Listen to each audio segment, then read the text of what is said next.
Hello, everyone. Hello. Sorry, y'all. I had to put something on my stomach. I was running all day and didn't have time to eat nothing. And I had to make a quick salad, y'all. I ain't gonna eat while I'm live. Because I know that shit is annoying. And I don't like that anyway. But I had to put something quick on my stomach. Hey, Miss Cherry. Hey, Robert. Hey, Miss Averis. How's everyone doing today? I hope everyone is having a blessed day. Yeah, I am. But baby, my stomach was I was like, oh my God, I gotta put something in my stomach right quick. So I got a salad.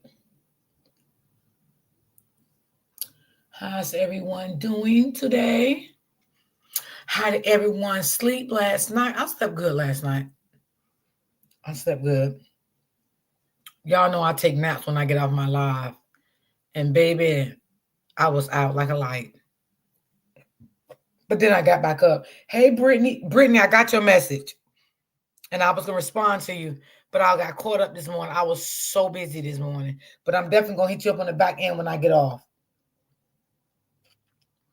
I got the message, baby. We're going to talk a little bit about that tomorrow. I don't even want to talk about it. I ain't even going to say nothing. But baby, I tell you.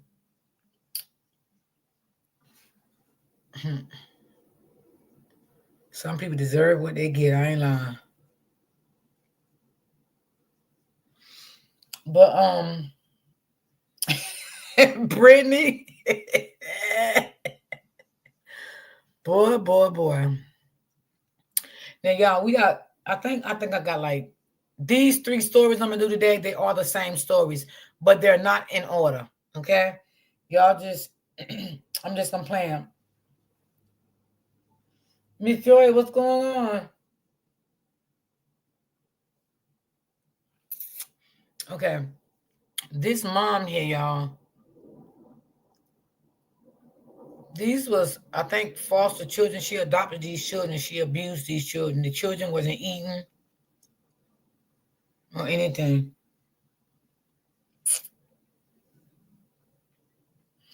Did you get your intro uploaded to your studio? No.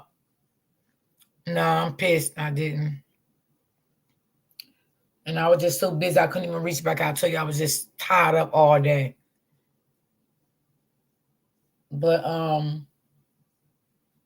reach out to you when I get off live. But no, I did not. And I am pissed off.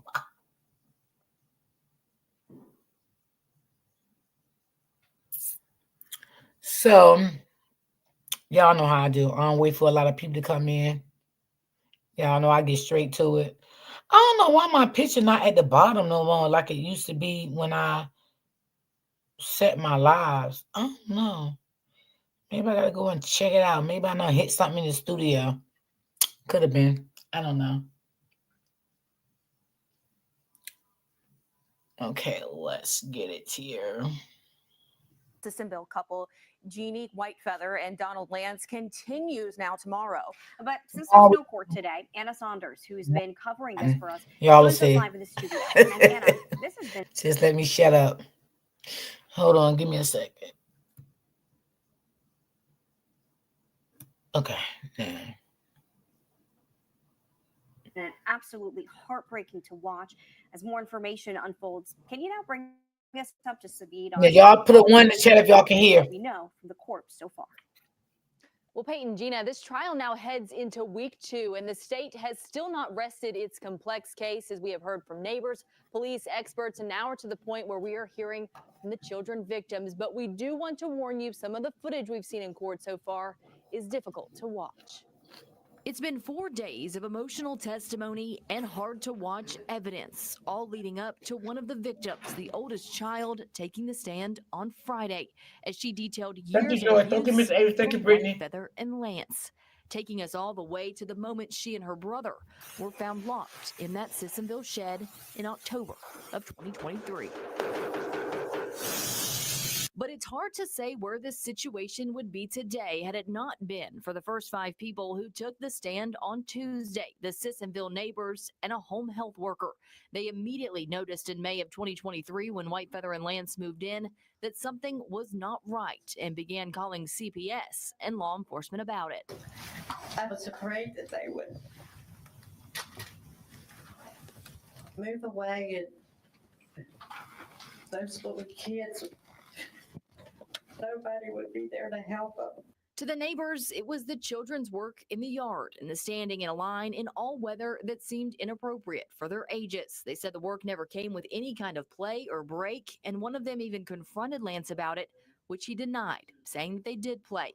And then when the neighbors began suspecting that 2 of them were locked in a shed, it was this October 2nd, 2023 call to the non-emergency line from home health worker Candace Hilbert that brought police to the shed. He has 2 kids locked in an outbuilding. They've been in there for days. And then the jury heard from police officers involved, from the deputy who did the Y'all, the initial kids wasn't check, eating and nothing but went peanut down butter the and jelly large front sandwiches. door to lead investigator Lieutenant Anna Pyle with the Kanawha County Sheriff's Office, who walked us through 5 days of camera footage of the children.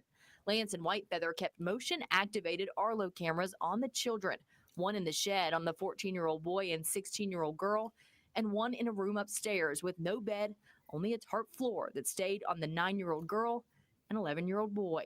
The video showed a daily routine of waking up early and being forced to stand with hands on head, unable to change or shower, receiving only peanut butter sandwiches to eat before going back to bed on the floor. In the shed, the teens used a camper toilet, holding a sheet up for each other to shield the other from the camera. Lieutenant Pyle said she first began hearing about this in August before the shed discovery, but testified could never quite get a hold of a CPS worker to follow up. There was a contact made with a worker once, but there was no further contact to coordinate going and making a visit to the residence together. The This jury is a saw shame. This days is of sad. video the Arlo camera saved, including the moments deputies busted in the door on the shed on October 2nd. The children were turned over to Child Protective Services, and when Lance and Whitefeather got back with 2 of the children that night, they were later arrested. But that was just the beginning of their charges and the investigation. On Friday, the jury got an inside look at Whitefeather's cell phone. This included text messages between she and Lance where they referred to the kids as monkeys and pigs. Often Lance would describe physical punishment where he said he, quote, knocked one of them. We saw one text where Lance said, quote, somebody didn't say thank you, and his sandwiches Thank you, disappeared. Terry. We also saw more video from Whitefeather's phone from their time in Washington that also showed yelling and physical abuse from Lance. A finance expert from the West Virginia Fusion Center, Alyssa Ledbetter, also took the stand on Friday. She broke down the adoption payments Whitefeather and Lance received from Minnesota. She said in total of what they analyzed from 2019 to 2023, the 2 received about $318,000 in adoption support payments, but she testified this didn't tell the whole story. Well, the assistance began in June of 2018, and I only had from June of 2019 to November of 2023. So altogether, we're missing about 18 months. All of this leading up to the most harrowing testimony so far on Friday afternoon from someone who lived it. We are not allowed to film or record the victims who will testify in this case, but we're in the room as the teen girl, now 18, but 16 at the time, shared what her life was like both in Washington State and in Sissonville. She said life progressively got worse with Whitefeather and Lance once they moved to the ranch in Washington in 2019. This is when the outdoor labor began, she said, and the physical punishments that included hits from a PVC pipe. While under a child services investigation there in Washington, eventually they moved to Sissonville, but she did not know why.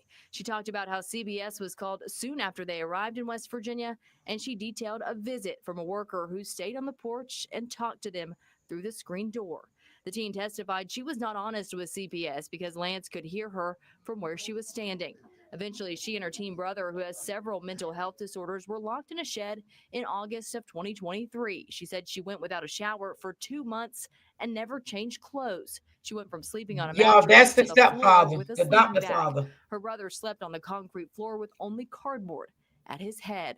She said she was forced to be his babysitter, but testified he was never the dangerous, violent kid Look at the that kids on the Lance and floor. Whitefeather made him out to be. She recalled the use of physical violence, pepper spray, and racial slurs from Lance and Whitefeather. This is She sad. recalled also being scared when police arrived at the shed, worried that she would say something to upset Whitefeather.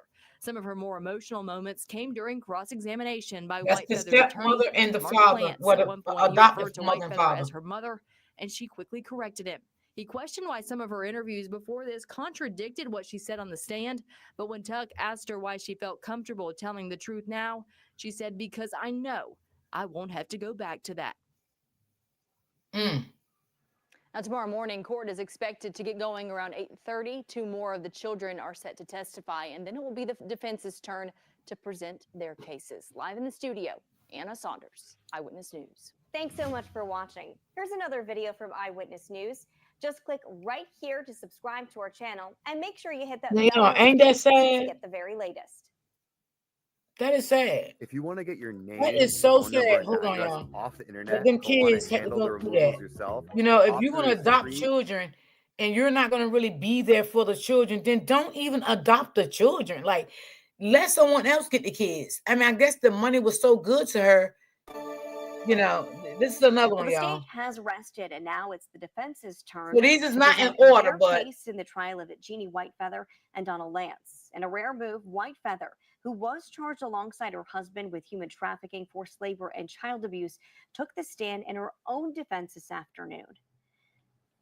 And we're learning more, just more details keep coming out about hey, this. Hazel We're Eyes. going to take a live look. What have you learned so far from the courtroom? Well, after hearing hours of testimony from 3 of the children involved about the abuse and neglect that they endured under the watch of Lance and Whitefeather, Jeannie Whitefeather took the stand this afternoon and contradicted all of it, painting a totally different picture of what life was like for the kids. Now, though we've heard testimony and seen video that said otherwise, Whitefeather took the stand and first said that the teens were never locked in the shed, that they knew about the key inside and could come and go as they pleased. She even referred to it as a teenage hangout. She said she used cameras on them to keep them safe. Whitefeather also said she never called the children racial names and that she cooked, cleaned, and washed clothes every day for the kids, despite 3 kids telling us they did the cleaning and clothes washing in plastic totes themselves and even went months without changing. The kids also said they got mostly peanut butter sandwiches every day. Well, the kids said they were made to do the farm labor and that Whitefeather stayed inside. Whitefeather said she and Lance did most of it. She testified that things did get bad when they lived in Washington when it comes to the 14-year-old boy's mental health. She said he was violent and hallucinated and that they got into an altercation in Washington, one where the kids said Whitefeather was the aggressor with a whip. Whitefeather said she never used a whip on her children. Yeah, I'm his mommy. I mean, they can disown me, but I will never disown them. As far as I'm concerned, they're my children. You love all your children. I love all my children. Now, one of the big questions going into the defense's side of things, after living most of their lives out west, why did they pick Sissonville? Lance's defense attorney, John Belinovich, in his opening argument, said they were looking for a place close to family and a place that didn't have permit requirements for exotic animals and a place that had a nearby mental hospital for the 14-year-old boy. Now, Belinovich also said that Lance, alongside Whitefeather, also plans to testify in this case. The defense also plans to call some family members to testify on their behalf. We'll keep you updated on all of the developments. Live here in Charleston, Anna Saunders, Eyewitness News. Thanks so much for watching. Here's another video from Eyewitness News. Just click right here to subscribe to our I think she channel moved and them make far sure you hit away that bell notification to get the very because latest. she knew she was abusing them children. The She didn't first want. step to tackling She the didn't want root nobody of else to that know is that. understanding how much That's why I really think she moved them kids far away, like she did, because she was abusing them. She wasn't feeding them. They were sleeping in the shed, on the floor, on rugs, mats, or whatever they can find. They wasn't taking baths. They couldn't go outside. When they did get to go outside, they had to do work. Okay, they had to stand up in the shed. You see how they got up in the morning? They had to stand up with their hands over their heads for like 2 hours or so. When they went outside, they were doing hard labor work, something little kids like that shouldn't have been doing, cutting wood and all that stuff. She abused them children. Hey, Miss M. Okay, it should be another one. Debt you actually have and how long it could follow you.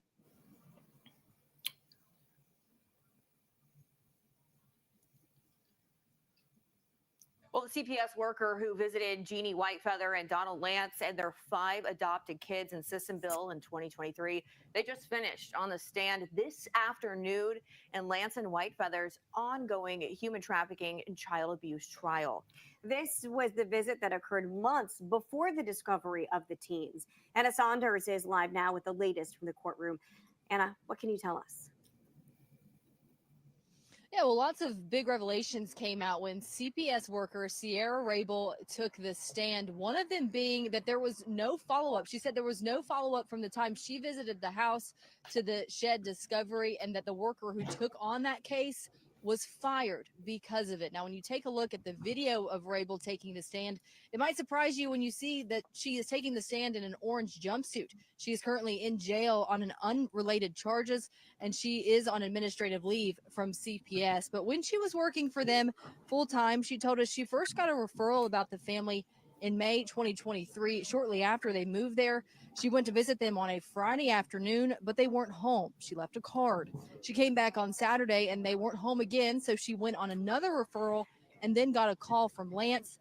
She told them she would be back that evening, so she visited the house on May 27th, 2023. She said she saw mattresses, food, and working utilities, and that she also talked to the kids privately. You're going to want to interview them individually, which I did. And then I did that on their porch for privacy purposes in case there's any disclosures made. That way the parents aren't hearing of disclosures being made. At that time, there were no disclosures made to me, which would indicate a present danger, which is what you're going to look for during when you're on call, is a present danger. Now, she said after this visit, this case was handed over to another worker, but that there was no follow-up between then and the discovery of the teens locked in the shed. She said this worker was later terminated for not doing so. Now, when we heard her testimony from the teen girl last week, she did recall the visit, but said that when she was taken out onto the porch, she still felt uncomfortable and didn't feel like she could share the truth because she felt like Lance could hear them. Live in Charleston, Anna Saunders, Eyewitness News. And that's a shame. That is a shame. I think CPS need to do a better job when talking to children now. I think they should do a better job.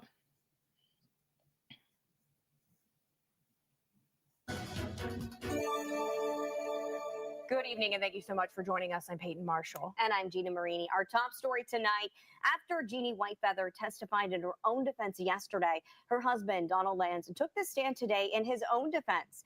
All of this in the couple's ongoing human trafficking and child abuse trial stemming from the discovery of their adopted teens locked in a shed in Sissonville. That's right, and Anna Saunders is live outside the courthouse. Anna, you've done such a great job covering the details of this case. Talk to me, what did Lance have to say, and were there any differences or really any similarities with what he testified compared to what Whitefeather testified in those days prior?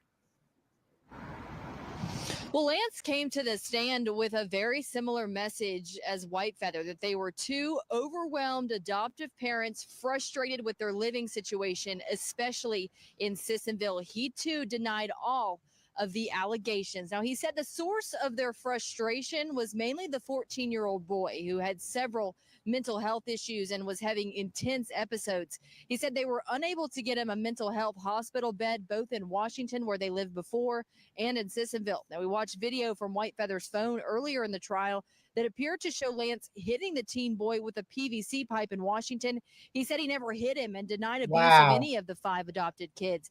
He also said he never used any racial language and is not a racist. He said that the kids ate all kinds of food, not just peanut butter sandwiches like the kids testified.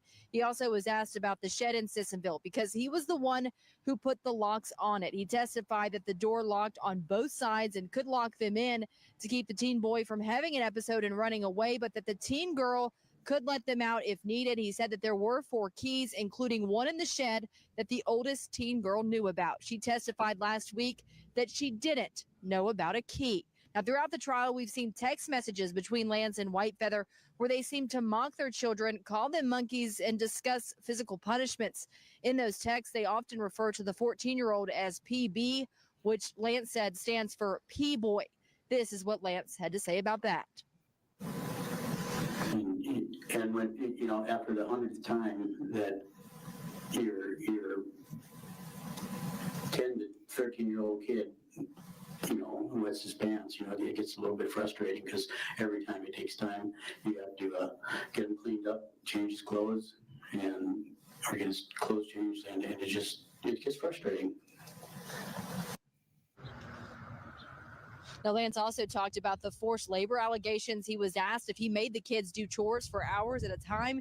He said not without a break, and that he always did the chores with them and that they were good for the kids to teach them responsibility. He also said the kids got allowances. Now, the defense is still presenting its case. Lance is still on the stand. He still has to go through cross-examination from the prosecutor. So we are expecting to start back up again tomorrow morning. Live here in Charleston, Anna Saunders, Eyewitness News. This wasn't nothing but abuse. Why is That's filing all it full was. taxes with Free Tax That USA was abuse. different? And I'm glad those kids Well, are for taken. starters, our I hope where premium they go veterans now, agents- I hope they be in a better home, that they won't be abused by anyone else. As we know, the defense close to resting its case and now 2-week trial of Jeannie Whitefeather and Donald Lance. Now, this is the couple accused of human trafficking and child abuse after their adopted teens were found locked in a shed in Sissonville. Anna Saunders is live now outside of the courthouse. And Anna, what new details have you learned? I know that mental health has been a topic of conversation throughout this trial. You're right, and that was the focus of the testimony this afternoon. Now, the defense has not officially rested its case yet, but indicated that the witness we heard from tonight would be the last one on their list, as this trial will now head into week 3 Hey, Auntie on Monday. Strokes. Now, this afternoon, the jury heard from forensic psychologist Dr. Timothy Czar, who looked through CPS and medical records from Washington State for the children. When questioned by Whitefeather's defense attorney, Mark Plants, he detailed the mental health conditions that the 14-year-old boy had, which included PTSD and trauma from previous physical and sexual abuse in the biological home and reactive detachment disorder, along with documented episodes of psychosis. He also talked about some of the conditions the other kids had, which included fetal alcohol syndrome and PTSD. This is what the defense has used to say that the 2 adoptive parents were ill-equipped to deal with all of this and tried to get help. Children. And so you may do things that to the outside to us look like dumb things to do, but you're trying to do the best you can, and you try to reach out to your community, your mental health. Well, if they feel like professionals, their boy and was too sometimes much, why they because of adopt him? lack of I knew they services, knew the lack of beds, situation before they lack of adopted money, these you may children. not always get those services. I do know. However, when cross-examined, There's no using way they those did not same know about CPS these kids' records, mental Assistant conditions. Prosecutor Chris Kavranyak points out that there were multiple visits from the 14-year-old boy to the hospital during their time in Washington, visits where he disclosed to workers that he did not want to go home because he was always locked away in his room, forced to use the bathroom and a bucket and eat peanut butter sandwiches. He also disclosed to the workers that he and his siblings were being abused at home. Kavranyak read part of the record that said that there were some concerns from law enforcement and CPS that the kids were being neglected and exploited for the adoption payments they were getting. There was also concern that the 14-year-old was being targeted and that the others were being manipulated by Whitefeather to be afraid of him. The 6-month CPS and law enforcement investigation in Washington was closed just weeks before they moved to Sissonville, claiming all of the allegations were unfounded. Now, as I mentioned earlier, what was originally estimated to be a 2-week trial will now head into that 3rd week starting Monday. Live here in Charleston, Anna Saunders, Eyewitness News. I don't understand when the foster This is mom Colgate's seen worst all of nightmare. this A new dental and gadget she is knew flying off all the of this. shelves, but Why Colgate didn't is she, making zero you know, profit. if she knew these children had all these problems, why did you adopt them?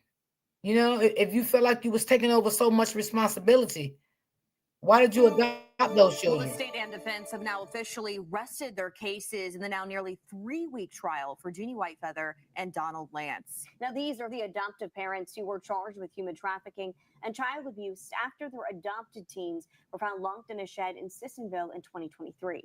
And Anna Saunders is live in Charleston. And Anna, now that both sides have rested, what happens next?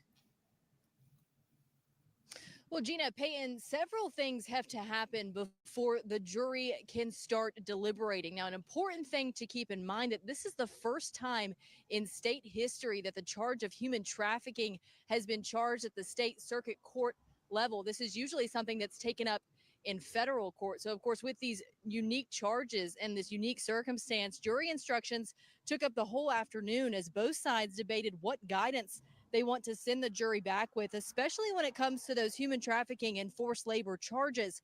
Before that, we heard from the final witness in this case, forensic psychologist Dr. David Clayman, who was called by prosecutors. He testified that even though the kids came to Whitefeather and Lance with challenges from trauma in their biological home, he said the alleged treatment from Lance and Whitefeather, including the isolation, the depriving, the manipulation, only made matters worse, especially for the teen boy who had several mental health disorders.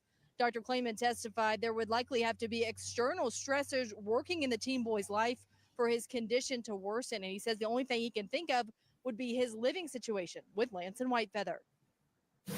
Those would be the kinds of things with a person who's fragile already that could push them over the edge. Now, he was the final witness called in this case. And then after settling the instructions for the jury tomorrow morning, Judge Mary Claire Akers says she will then present those instructions to the jury. And then after that, we'll get closing arguments from both sides. And then the jury is expected to start deliberating. Gina, Peyton, back to you all. Doing a great job just providing those instant updates for us all day from the courtroom through Twitter. And I know that you Exactly, mentioned Auntie Stroke, it was Dr. for Clayman money. said that things got Facts. crumbly when referencing to I that believe move that you that. just mentioned to Washington. Was there anything They new knew that they stuck couldn't have out them today children. that the It was doctor about the mentioned money. when looking at just the contents of the file, when looking You at should have keep the beating them contents kids of those like that and all photos? that stuff that you did to them kids. You should have gave them kids back away. Just gave them One back thing that up to really the stuck out state. to me is that we've done a lot of delving into the past, a lot of that into their Washington past. But one thing he said that stuck out to me was that right now, where the kids are living in the new homes, they're doing much better than they ever have before, that they've made significant Thank God. improvements. And that's something that really stuck out to me because we have heard so much about the past. It was interesting to hear about how they're doing now. Live here in Charleston, Anna Saunders, Eyewitness News. Thank God they're in a better home. That's a blessing. That's a blessing. I mean, because I know it didn't take her a long time to know that child, you know, had PTSD and all that. And we all know what PTSD comes from. That stems up from childhood trauma. You know what I'm saying? So I know she knew. Days of I know she grueling knew about it. testimony, the jury and the human trafficking think and this child is the abuse last case out of one. Kanawha County. They're hearing closing arguments. Yeah, Jeannie Whitefeather and Donald Lance are facing decades in prison if the jury finds them guilty of charges that include human rights violations because of their race and using the 4 adopted children in forced labor. Prosecutors summarized 2 weeks of witnesses, asking the jury to find Whitefeather guilty of all 19 counts against her. Lance is facing 16 counts. Now, each side has been given an hour for closings, and defense attorneys disputing the state's claims that the 4 children were targeted, abused, and forced to do labor because they were Black. They told the jury the facts of the case don't match up to the law. They adamantly deny the couple was racist, but said they were dealing with children who had mental illness as best they could with the lack of help from the state. All of this bad conduct that we've been hearing for 2 weeks has to be because of their race. Because of poor parenting or mental illness issues or handling mental issues poorly. It has to be because of the race. Now again, not saying we're not down to counts 13 and 19 yet, but that's what you have to believe beyond a reasonable doubt. I want to remind you that Defendant Whitefeather and Defendant Lance made a bet when they chose to move to Sissonville, West Virginia. They bet that people of West Virginia would not care if they mistreated their black children right out in front of the world. I ask you to prove them wrong. Oh, she's Now, the pissed. jury will begin deliberations first thing tomorrow morning. Thanks so much for She watching. is. There's She another video was from pissed. Eyewitness News. Just click right here to Okay. subscribe to our channel and make sure you hit that bell notification. She so wasn't. the She very wasn't latest. playing.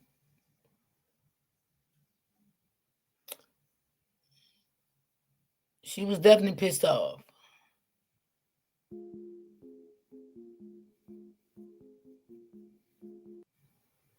It's sad. I mean, it could have been a lot. It could have been they couldn't deal with those children, those type of kids. It could have been more than just, race. It could have been she just couldn't deal with those type of kids. I mean, that's what I'm assuming.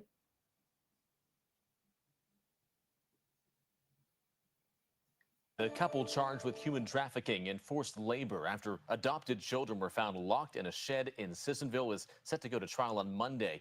But this morning, attorneys hashed out some of the pretrial details, and in the process, we learned some more about this case, as Anna Saunders has that story for us tonight. But we do want to warn you before we show you the story that some of the images that you will see are disturbing. Jeannie Whitefeather and Donald Lance walked into their last hearing ahead of their Monday trial to go over some of the concerns about what evidence and what testimony will be allowed to go before a jury next week. One of those matters is about an investigation into alleged abuse involving Whitefeather and Lance's treatment of their 5 adopted children before they moved to Sissonville in 2023. According to adoption records, Whitefeather and Lance adopted 5 black siblings from Minnesota in 2018 and moved to Washington State in 2019. It has been the argument from Kanawha County prosecutors that the two targeted the children because of their race to use them for forced labor. And according to recent court filings from prosecutors, including pictures from Whitefeather's phone and videos from the surveillance cameras they kept on the children, the alleged abuse started in Washington and was even investigated by the Okanogan County Sheriff's Office and their Wow. Department of Children, Youth, and Families for a year before they moved to Kanawha County. According to the filing, they kept them on a large ranch in Washington, denying them bedrooms in the home and forcing them to work outside, where punishments included physical violence or the withholding of food. In 2 instances where 2 of the children tried to run away, the children told investigators Whitefeather would fire her gun at them. And Ooh, Mr. Lord. Lance's alleged act of striking the child with a PVC pipe. We know about that only because there's a picture of it on Miss Whitefeather's cell phone, taken from their surveillance cameras that they used in furtherance of all of their other acts to isolate and control the children. In April of 2023, the two moved to Sissonville with the children, where court records say Exactly, immediately Auntie, I after agree. their arrival, neighbors began making reports to CPS about the children being forced to work on the property, stand for long periods of time, and use a porta potty in the yard. And then ultimately, the report of children locked in a barn, which led deputies to the Sissonville home Look in at the barn they October was living in. 2023, where Lance and Whitefeather were arrested and later handed a 20-count indictment, including human trafficking, child abuse, and using a minor for forced labor. They think that conduct in Washington during that 6 or 7 years is intrinsic to their case. And I agree with them. On the other side of that is my client's conduct in response to that is highly relevant and highly probative. In response, Whitefeather's attorney Mark Plants is hoping to paint a different picture with text messages, medical records, and witnesses at trial that the couple is not racist and did not target or abuse these children. He is not objecting to the use of the Washington records because he plans to use information from Washington too. So does Donald Lance's attorney John Belinovich, but he is objecting to the use of the Washington abuse investigation since charges were never filed there. What they're doing is they're trying to take things from these records in Washington to fit their narrative. Some other issues that could come up at trial, whether or not Whitefeather and Lance are actually married, which could prevent them from testifying against each other if they are. We do expect to hear from the children at trial, and Plants indicated on Friday that the plan now is for Whitefeather to also take the stand. There's so much, I can't understate how much evidence that there is that it was a common plan or scheme. In Charleston, Anna Saunders, Eyewitness News. This is And there so was an attempt sickening. by Lance's attorney to have separate trials. Judge Mary Claire Akers ruled against that, so the two will remain co-defendants with one trial. The jury selection process is scheduled to begin on Monday, and they are expecting this trial to last about 2 weeks. Have you heard about Ryoko Pro? This is the cutting. What a sad story. Very sad, y'all. I don't know. I just feel like those children should have never went back. You know, I just feel like sometimes CPS need to do a little better than what they're doing sometimes. When people call CPS to the house and they talk to the kids, you know, sometimes kids will say anything, you know what I'm saying, because they are scared of their parents. And that's what happened in this case. Those kids said anything, meaning they were saying they wasn't being abused, they was eating, they was this, they was that, because those kids was afraid. They was afraid. They was afraid that if they wasn't going to be taken and they told all the business, they probably was afraid they may get hurt. Something will happen. You know, why'd you tell them that? Why'd you tell them this? So they choose just not to say anything. You know what I'm saying? So by them not saying anything, it just really led them to get abused even more, you know, by holding on what they really knew, you know? So, and I think when, you know, I think CPS shouldn't close cases so early, you know, after a month or 2 months or however long they keep the case open. I think they shouldn't close the cases so soon. That's just my thoughts with it. I think they should be left open for a little while longer, you know, and you don't have to tell the parents or the foster parents or whoever that you're coming back out there to do a home visit. Just let them know the case is not going to be closed right now. We're going to keep the case open. And that's that. Because sometimes when you tell people the case is going to be, you know, back, we're going to close them, they're going to continue to do the same thing. They're going to continue to abuse those children because they know the case is closed. You know? I mean, and it's sad. Those kids are really being abused in these foster cares and in their real homes. And it's just so sad. It's just, y'all, we facing so much out here in this weird world today. People just don't even imagine like what's really going on. Like, it is a lot. It's a lot. Hold on, y'all. I'm just coming up with another story. It's really sad. And I don't like that. I don't like to see kids being abused and not eating and all that stuff. I don't like stuff like that. It's sad.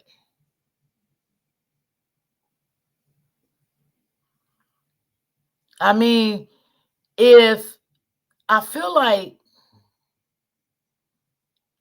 if you know that little boy had issues, right? They said he had a lot of issues. You knew that. If you felt like that was too much for you, why not just give him back to the state? You know, give them time to find another placement for him and be honest and just give him back. Why to keep him? But we know why you didn't. Money.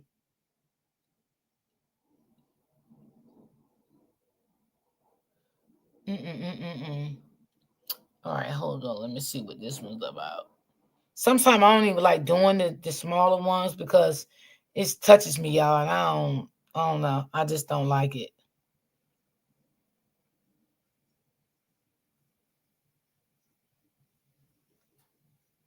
I try to do them and it's just, it bothers me.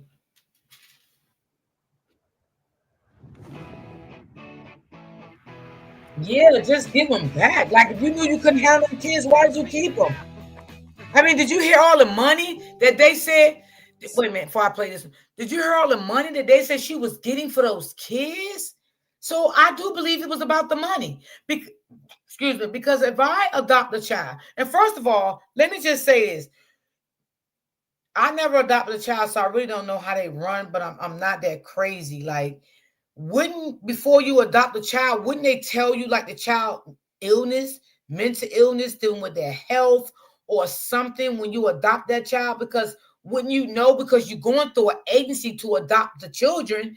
You know what I'm saying? So I know they got to tell the adopted parents what went on in the home before they got the child, you know, what the child adored. Like they said, the child had PTSD, all these mental issues. So I'm quite sure this doctor, a parent, had to know that 2 of those kids had issues. Like, I'm quite sure they knew that. There's no way to know it. Hey, Miss J. All right, y'all. This is another one. I just don't like doing the little kids, y'all, sometimes because it do a lot, for real. It really do. Spend any time with Ashley Elkin's family in Warren, Michigan, and they'll tell you Ashley is the kind of person to whom people gravitate. She was the person that everybody went to, you know, when her friends had issues and problems. Just a joy. You know, she came in the room, everybody started smiling. Oh, Ashley's here. You know, she just brought just joy. You're speaking facts, Miss D. Thank you so much, Brittany. Struggles to hold back tears when talking about the sister they haven't seen in nearly a month. Ashley is my best friend. And she's a really good big sister. And I know, like, she's just a really good person, and she's always there for everybody. The family telling True Crime News that the last time anyone heard from Ashley was on the day after New Year's, January 2nd. The mother of 2 told her sister she was heading to a local beauty supply store to get things she needed for her hairstyling business she ran from her home. Then things went very quiet. We just knew something was wrong because she wasn't answering her phone. Monica Elkin says she just missed her daughter when she left her house. She wanted to see her because she was anxious to share a dream she had about Ashley the night before. Had a dream about her car being stolen, and it was in the field by a tree, and her door was open, which was weird. So I texted her. She said, "Oh, man." And I said, "Oh, man." You know, to myself, it just didn't seem right. So I said, well, let me FaceTime her. She didn't answer. This was the last text she got from Ashley's phone, but she's not sure it was actually Ashley who responded, Monica replying with a mother's plea to be safe. And that same day around 4 p.m., her location stopped sharing with me. The last location Ashley shared with her sister was here at her ex-boyfriend DeAndre Booker's home. So now we're calling. Everyone's calling her phone. Back to back, leaving messages. It all seems so strange because DeAndre was someone the family knew well. I thought he was a very nice guy. He made my sister happy. They went out on a lot of different dates. They went to Chicago one weekend, and I know he was good with the kids. And he even came to my birthday in Texas last year. But the family says Ashley recently ended the relationship and DeAndre started acting strangely. Just a few days prior, he used a fake name to book a hair appointment. He booked an appointment on her website, and I was in her room laying down, and she came in and she showed me her phone. And I mean, we were kind of just laughing about it. Like, why would he book an appointment on your website? And then we heard a knock at the door later that day at the front door, and she said, "Oh, it's him." Could DeAndre know the reason nobody was able to reach Ashley? The family says they tried to reach him but got no response. The hours turned into days, and the family says they reached out to police, but Monica felt like she couldn't wait for them to help. I felt like I had to go look for her myself, and I couldn't wait on them. So that's when I started riding around that night. All the way to 6, 7 o'clock in the morning, just riding around, going in business, pulling driveways, just everywhere, looking for her by myself. So they reached out to Ashley's uncle, Maurice Morton, a former prosecutor who has connections in the media. He pushed to spread the word on social media, but still no sign of Ashley. We cannot normalize this. You know, when a Black female or anyone goes missing, any female, it needs to be taken seriously because that's someone's daughter, that's someone's sister, that's someone's mother, that is someone's best friend, that's a community person who means a lot to people. Finally, after nearly a week, the police alerted the media, but still no sign of Ashley. If you don't locate someone within 48 hours, it's not usually good news, right? It means something has happened. Monica says with each passing day, things got more desperate. 30 years, I've never not talked to her in 30 years. Or talked to her on phone or seen her. Never in 30 years. This is hard for me.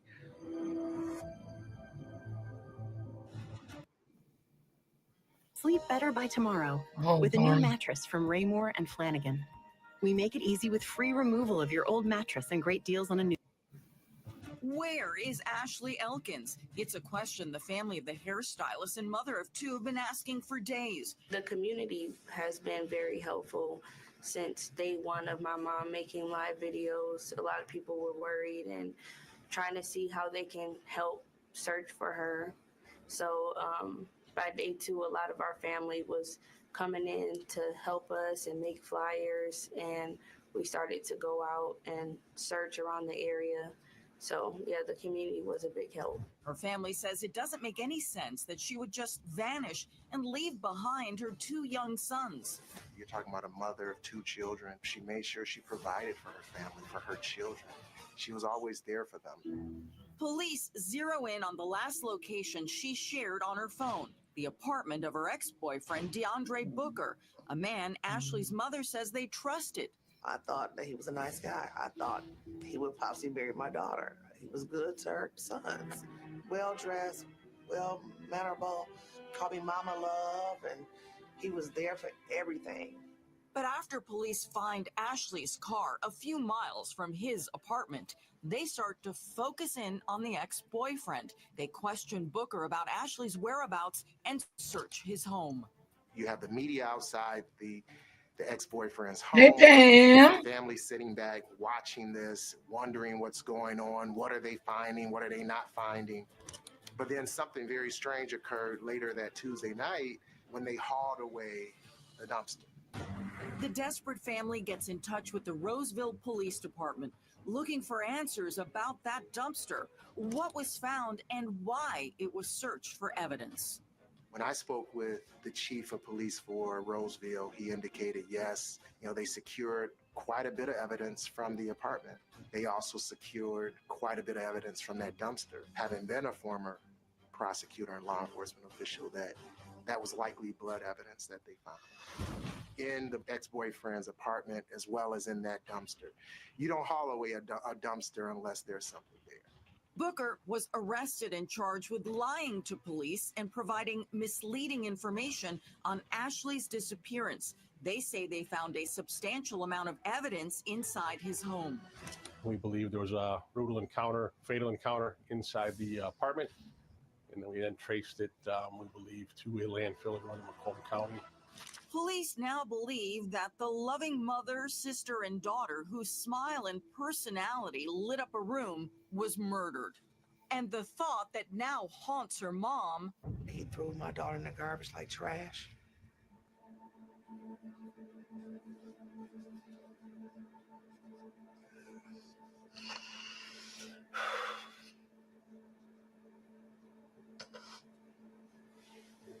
She was nothing. Like she was nobody. That hurts me the most, Very brutal for a young mother to be taken in this fashion from a monster like Booker. But without a body, Booker has yet to be charged with Ashley's murder. Yes, Your Honor. During his initial appearance, Booker's attorney asked for a reduction of his $250,000 cash bond. It's there some of the evidence against Booker is laid out with Ashley's family in the courtroom, including searches on his phone that included, is blood traceable, and deleting Google's search history. Other searches talking about how to disappear completely, how to beat a polygraph, things of that nature. We know that he had ordered or bought cleaning agents like bleach, bags, gloves, that he had ordered these things utilizing his phone. At this point, I'm going to deny the request for a bond reduction because I do find that he is a flight risk. I feel like he has no remorse for what he has done. And I just would have never expected him to do something so heartbreaking, especially for her kids that need her. And honestly, he doesn't even look like the person that we knew. Police have so far been unable to find Ashley's body, despite meticulous searches of this landfill. Still, they hold out hope that they'll be able to locate her and give her family peace. No, I'm gonna fight to the end, to my last breath. I'm gonna make sure that nothing happens to another person ever again. Her name would not be in vain. Her name's gonna be remembered forever.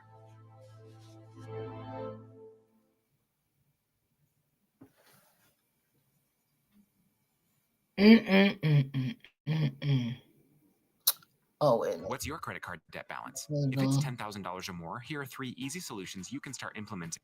All right, let me get the other one up.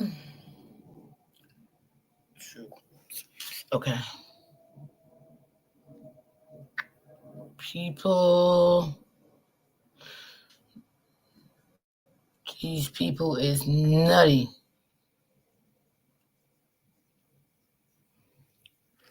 All right, it's another one I want to come up with.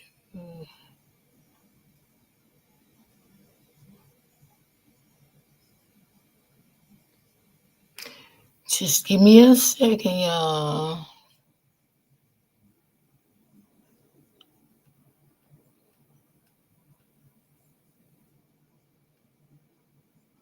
I don't know. These people done went. Then I lost their mind.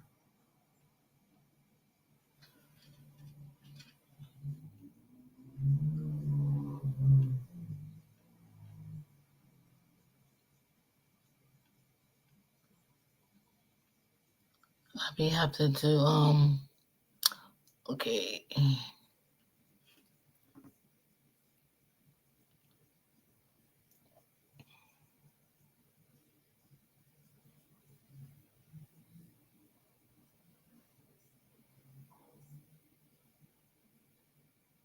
In the heart of Atlanta, where the humid air clings to skin like a second layer, and the cicada's song fills the night, a tragedy was brewing. It was the kind of tragedy that would shake a community to its core, leaving neighbors whispering behind closed doors and parents holding their children a little tighter. This is the story of the Lewis family and how their lives unraveled in ways no one could have predicted. The year was 2022, and summer was just beginning to stretch its lazy fingers across the city. School was out, and the promise of freedom hung in the air like the scent of magnolias. For most teenagers, it was a time of joy and anticipation. But for 17-year-old Destiny Lewis, it was the beginning of a descent into darkness that would claim not only her future, but the lives of those closest to her. The Lewis were, by all outward appearances, a picture of suburban success. Gregory Lewis. You damn commercials always come in. It's a beautiful family. A respected cardiologist at Emory University Hospital, and his wife Vanessa, a high school English teacher, had worked hard to provide a comfortable life Okay, for their good. 4 He daughters. was successful. They lived in a 2-story brick home in a quiet neighborhood where manicured lawns and friendly waves were the norm. Destiny, their second eldest, had always been a quiet child. She was the type of girl who preferred the company of books to people, often losing herself in the worlds of Jane Austen and Toni Morrison. Her older sister, 19-year-old Aaliyah, was her polar opposite, vivacious, popular, and always surrounded by friends. The younger twins, 15-year-old Zoe and Chloe, were inseparable, their giggles a constant soundtrack in the Lewis household. But beneath the surface of this seemingly idyllic family, tensions were brewing. Destiny, once a straight-A student with a bright future ahead of her, had begun to withdraw. Her grades were slipping, and she spent more and more time alone in her room. Vanessa and Gregory chalked it up to typical teenage angst, hoping it was just a phase that would pass. They couldn't have been more wrong. Destiny's world was shrinking. Each day, she felt more and more like a ghost in her own life, watching from the sidelines as her sisters and classmates navigated the social waters of high school with ease. She had never been the most outgoing, but lately, the isolation felt suffocating. It wasn't just that she didn't have many friends, she didn't have a boyfriend. And in the hormone-fueled halls of Grady High School, that fact seemed to define her entire existence. She watched as Aaliyah flitted from one relationship to another, each boy more handsome and popular than the last. Even the twins, barely into their teens, giggled about crushes and first kisses. But for Destiny, romance remained an elusive dream. She had never been asked to a dance, never felt the flutter of anticipation at a text message, never known the warmth of a hand holding hers. And with each passing day, the loneliness grew, twisting into something darker. She began to resent her sisters, their happiness a constant reminder of what she lacked. The sound of their laughter grated on her nerves.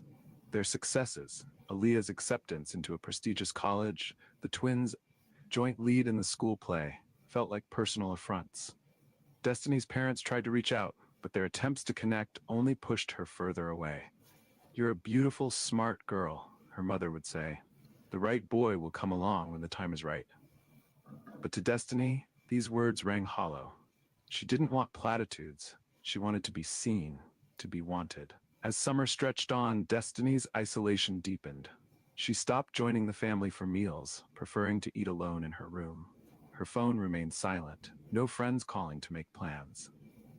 The contrast between her life and her sister's became starker with each passing day.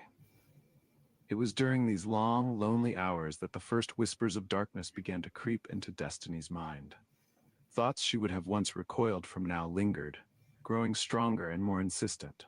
If she couldn't have the life she wanted, why should her sisters be happy? The seed of an unthinkable act had been planted. July 15th dawned hot and sticky, the kind of day where the air feels thick enough to cut with a knife. It was a Saturday, and the Lewis house was unusually quiet. Gregory was at the hospital, covering a shift for a colleague. Vanessa had left early to help set up for a friend's baby shower. Aaliyah was out with friends, celebrating her last summer before college. For Destiny, it was just another day in her self-imposed isolation. She sat at her desk, scrolling mindlessly through social media, each post a fresh reminder of her loneliness. Pictures of smiling couples at the beach, groups of friends Hey, at Miss parties Bridget. she hadn't been invited to, it all blurred together in a montage of everything she didn't have. Downstairs, she could hear Zoe and Chloe in the kitchen, their voices raised in laughter as they made plans for the day. The sound grated on Destiny's nerves, each giggle like a nail being driven into her skull. Something inside her snapped.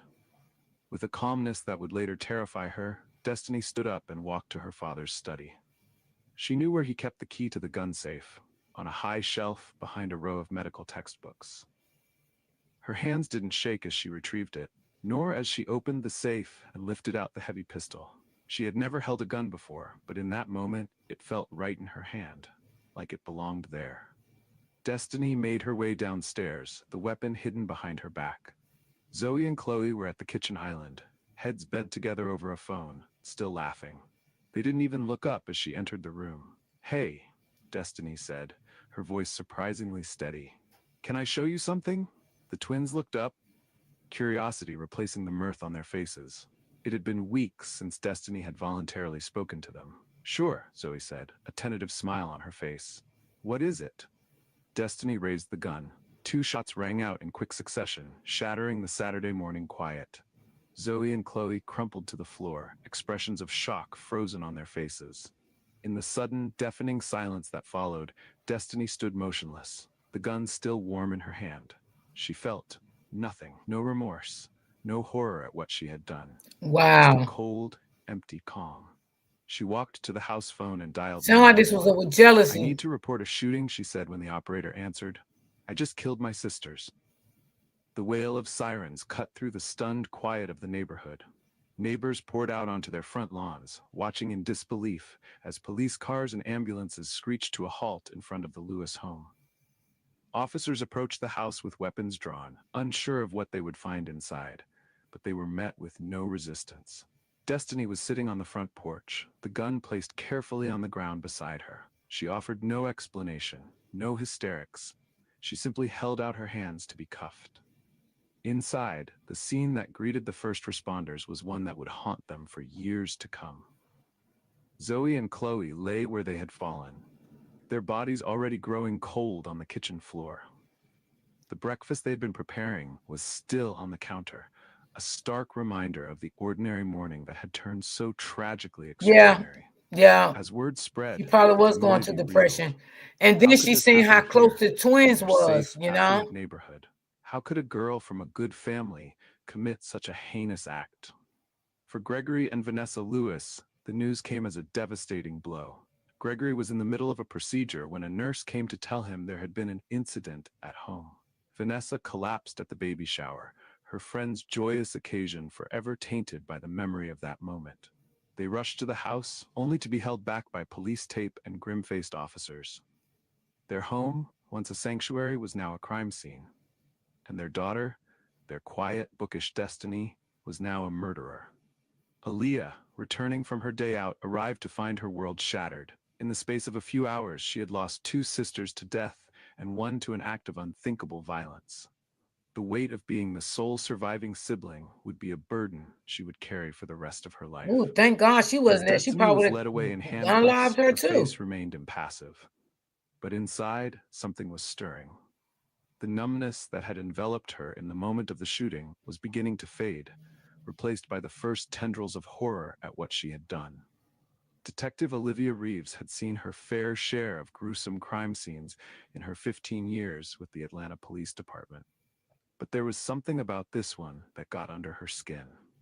Maybe it was the ordinariness of the setting, a sunny kitchen in a nice neighborhood, the remnants of a half-prepared breakfast still on the counter. Or maybe it was the ages of the victims and the perpetrator, all of them so young, their lives barely begun. As she stood in the Lewis family's living room, surrounded by framed photos of smiling faces, Reeves felt a heaviness settle in her chest. These were the cases that made her question humanity, that kept her up at night long after the paperwork was filed. "What do we know?" she asked her partner, Detective Michael Chen, as they surveyed the scene.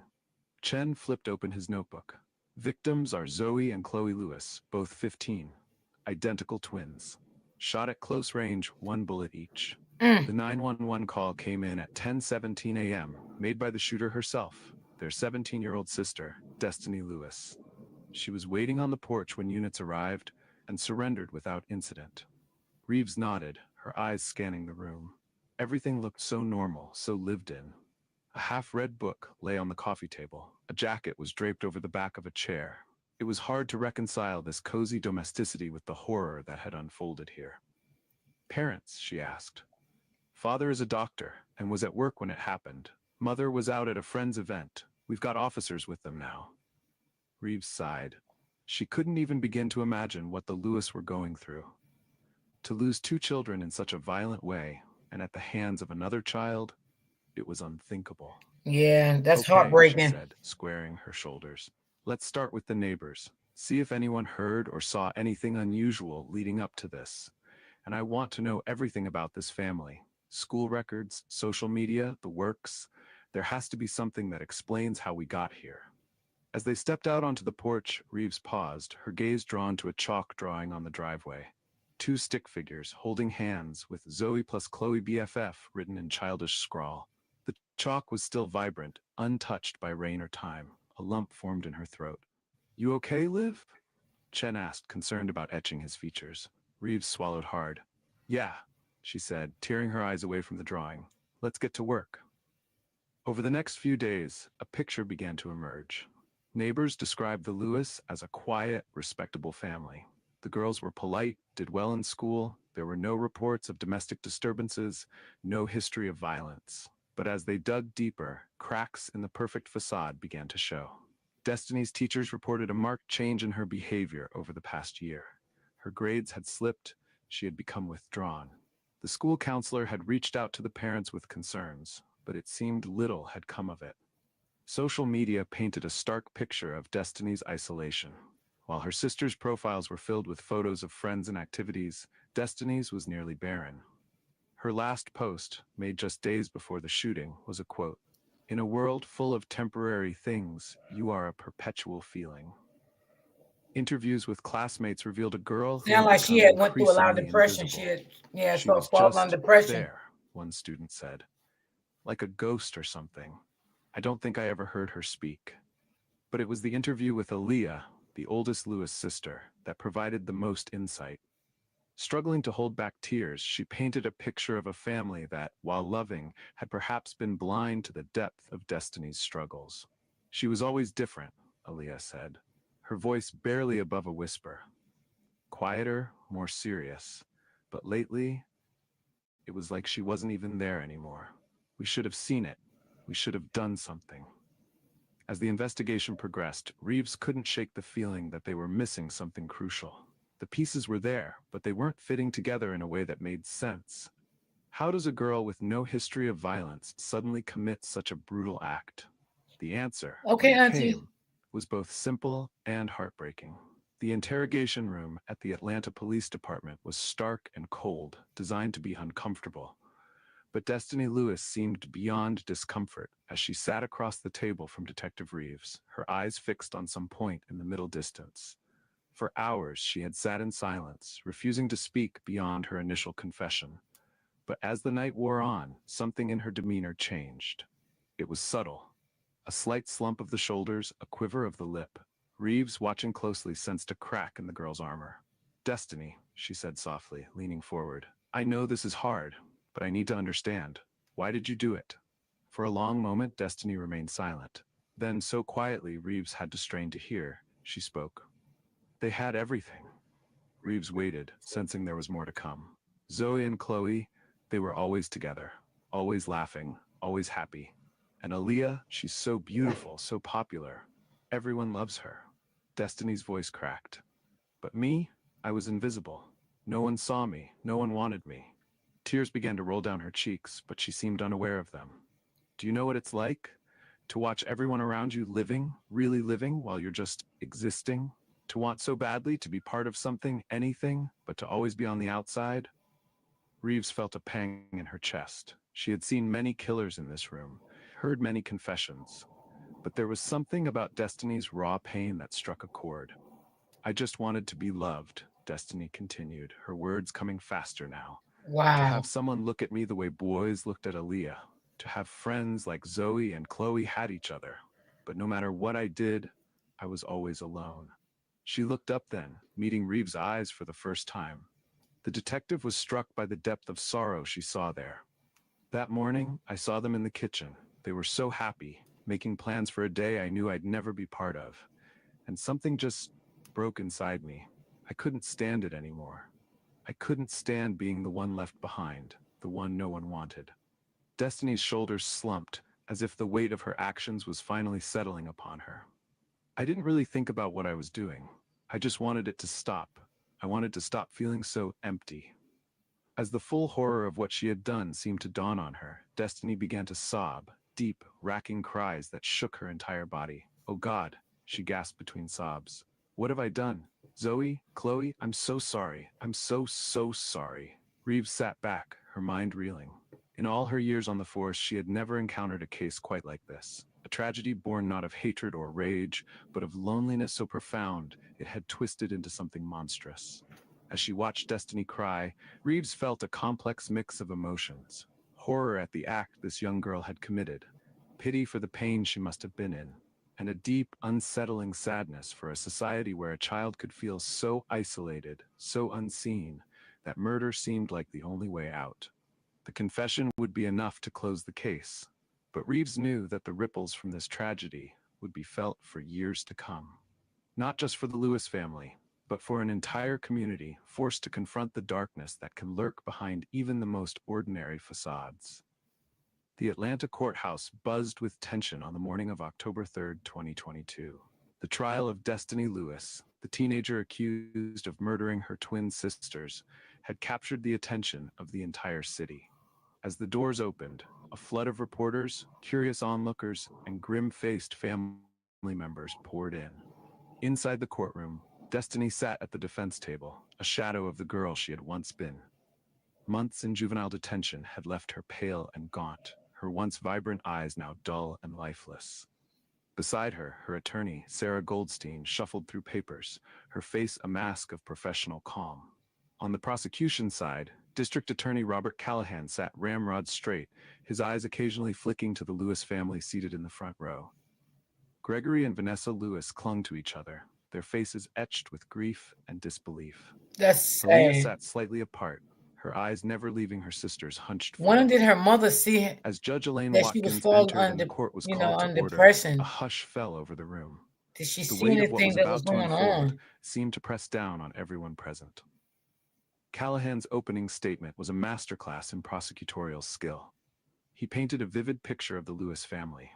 Hardworking parents, bright and promising children. And then with surgical precision, he described the events of that fateful July morning. Ladies and gentlemen of the jury, he said, his voice ringing out in the silent courtroom, this is not a case of self-defense. This is not a case of accident or mistake. This is a case of cold-blooded, premeditated murder. Destiny Lewis didn't just kill her sisters, she executed them. As he spoke, photos of Zoe and Chloe were displayed on a large screen. School pictures, family vacations, the twins laughing together, a stark reminder of the lives cut short. In the gallery, someone let out a choked sob. When it was the defense's turn, Sarah Goldstein took a different approach. She spoke not of the crime itself, but of the person behind it. Your Honor, members of the jury, she began, her voice soft but clear. We are not here to dispute the facts of what happened on July 15th. We are here to understand why it happened, to understand how a bright, gentle girl with no history of violence could commit such a terrible act. She went on to describe Destiny's struggles with depression and isolation, the Okay, feelings of so she knew about her invisibility that daughter had plagued her depression. for years. This is not an excuse. When did she Goldstein try to get her emphasized. help? Nothing can excuse the taking of two innocent lives. But it is context. It is the key to understanding this tragedy and ensuring that nothing like it ever happens again. Over the next 2 weeks, a parade of witnesses took the stand. Teachers spoke of Destiny's withdrawal from school life. Classmates described a girl who seemed to fade into the background. Mental health experts testified about the devastating effects of long-term isolation on the teenage psyche. But it was Detective Olivia Reeves' testimony that seemed to have the most impact. She recounted Destiny's confession in detail, her voice catching as she described the raw pain and regret she had witnessed in that interrogation room. There's only one tropical rainforest in the U.S. It's right here in Puerto Rico. It's like another world. I hate the Or, as we commercial. like to think of it, our backyard. In all my years on the force, Reeves said, I've never seen remorse like that. It was as if she was waking up from a nightmare, only to realize the nightmare was real. Throughout it all, Destiny remained silent, her eyes fixed on the table in front of her. It wasn't until the final day of the trial, when she was called to testify in her own defense, that she finally spoke. As she took the stand, a hush fell over the courtroom. Even the most hardened observers leaned forward, eager to hear what this girl, who had committed such an unthinkable act, had to say. I'm sorry, she began, her voice barely above a whisper. I know that doesn't change anything. I know it doesn't bring Zoe and Chloe back, but I am so sorry. She went on to describe the loneliness that had consumed her, the feeling of being invisible in her own life. It was like I was drowning, she said, tears streaming down her face, and everyone around me was breathing just fine. So sad.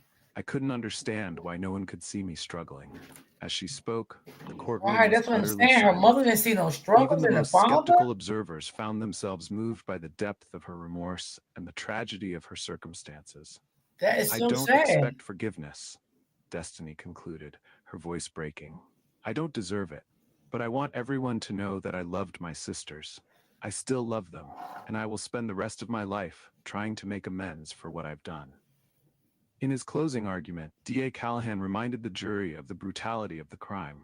Sympathy is natural, he acknowledged, but it doesn't change the facts. 2 young lives were taken, deliberately and with premeditation. Justice demands accountability. Goldstein, in her closing, appealed to the jury's compassion. We are not asking you to excuse this terrible act, she said. We are asking you to see the whole picture, to recognize that there are no winners here, only tragedy, and to consider that sometimes Absolutely. justice and But mercy I don't can understand why the mother and coexist. father didn't try to get her As the some jury help. filed out to begin deliberations, the tension in the courtroom was palpable. No one knew quite what to expect. The facts of the case were clear, but the emotional complexity of the situation was unprecedented. Hours stretched into days as the jury grappled with their decision. Outside the courthouse, public opinion was sharply divided. Some called for the harshest possible sentence, arguing that the brutality of the crime demanded it. Others advocated for leniency, seeing Destiny as much a victim as a perpetrator. Finally, on the afternoon of the third day, word came that the jury had reached a verdict. The courtroom was packed as Judge Watkins took her seat. Destiny, pale and trembling, stood between her attorneys. In the gallery, Gregory and Vanessa Lewis clung to each other, their faces masks of anguish. Aliyah sat alone, her expression unreadable. Has the jury reached a verdict? Judge Watkins asked. The foreman stood. We have, Your Honor. A collective intake Hey, of OG. breath seemed to suck all the air from the room. On the charge of first-degree How you murder been, and the Queen? death of Zoe Lewis, how do you find? We find the defendant, Destiny Lewis, guilty. A murmur rippled through the courtroom. On the charge of first-degree murder in the death of Chloe Lewis, how do you find? We find the defendant, Destiny Lewis, guilty. The words fell like hammer blows. Destiny swayed slightly, steadied by her attorney's hand on her arm. In the gallery, Vanessa Lewis let out a strangled sob, but the foreman wasn't finished. Your Honor, the jury has a recommendation for sentencing. Judge Watkins nodded. Proceed. In light of the defendant's age, her lack of prior criminal history, and the mental health factors presented during the trial, we recommend that Destiny Lewis be sentenced as a juvenile. We ask the court to consider a program of intensive psychiatric treatment and rehabilitation rather than purely punitive measures. A shocked silence fell over the courtroom, followed by an eruption of whispers. It was an unusual move. Juries didn't typically make sentencing recommendations, especially not in cases as serious as this one. Judge Watkins called for order, then addressed Destiny directly. Ms. Lewis, you have been found guilty of 2 counts of first-degree murder. These are incredibly serious charges, and under normal circumstances, they would carry a mandatory life sentence. She paused, her gaze sweeping the courtroom. However, this case is far from normal. The jury's recommendation, while unusual, reflects the complex nature of this tragedy. I am inclined to take it under advisement. The judge then announced that she would delay sentencing for 30 days to consider all factors and consult with mental health experts. As Destiny was led away, the courtroom erupted into chaos. Reporters rushed to file their stories. Legal experts began debating the implications of the jury's recommendation, and the Lewis family huddled together, overwhelmed by the whirlwind of emotions. In the days that followed, the case continued to dominate headlines and spark heated debates. Op-eds argued passionately for both harsh punishment and rehabilitation. Mental health advocates used the case to highlight the need for better support systems for troubled youth. Schools across the country began implementing new programs to identify and help isolated students. For the Lewis family, the verdict brought little closure. Gregory and Vanessa struggled to reconcile their grief for Zoe and Chloe with their love for Destiny. Aliyah, thrust into a spotlight she never wanted, became an unexpected voice for mental health awareness, sharing her family's story in hopes of preventing similar tragedies. Destiny, awaiting her sentencing, began the long and painful process of confronting the full reality of what she had done. With the help of a prison psychiatrist, she started to unravel the tangled web of emotions that had led to that terrible morning. When the day of sentencing finally arrived, the courtroom was once again packed. Judge Watkins, her face grave, delivered her decision. Destiny Lewis, she began, the crimes you have committed are among the most serious our justice system faces. 2 young lives were taken, a family was shattered, and a community was left reeling. She paused, her gaze sweeping the courtroom before settling back on Destiny. However, this court cannot ignore the unique circumstances of this case. Your age, your mental state at the time of the crimes, and your evident remorse must all be taken into account. The The purpose of our justice system is not merely to punish, but to rehabilitate where possible and to prevent future crimes. The judge took a deep breath before continuing. Therefore, it is the decision of this court that you be committed to a secure juvenile facility until the age of 21. During this time, you will undergo intensive psychiatric treatment and participate in a specialized rehabilitation program. Upon reaching the age of 21, your case will be reviewed to determine if you should be transferred to adult custody or if you have been sufficiently rehabilitated for supervised release. The sentence was met with a mix of reactions. Some felt it was too lenient for such a serious crime. Others saw it as a compassionate and forward-thinking approach to a complex case. For Destiny, it was the beginning of a long and difficult journey. The road ahead would be challenging, filled with therapy sessions, group counseling, and the daily struggle of coming to terms with her actions. As she was led from the courtroom for the last time, Destiny caught her parents' eyes. In that brief moment, a lifetime of love, pain, and regret passed between them. Then she was gone, leaving behind a family and a community forever changed by one summer morning's tragic events.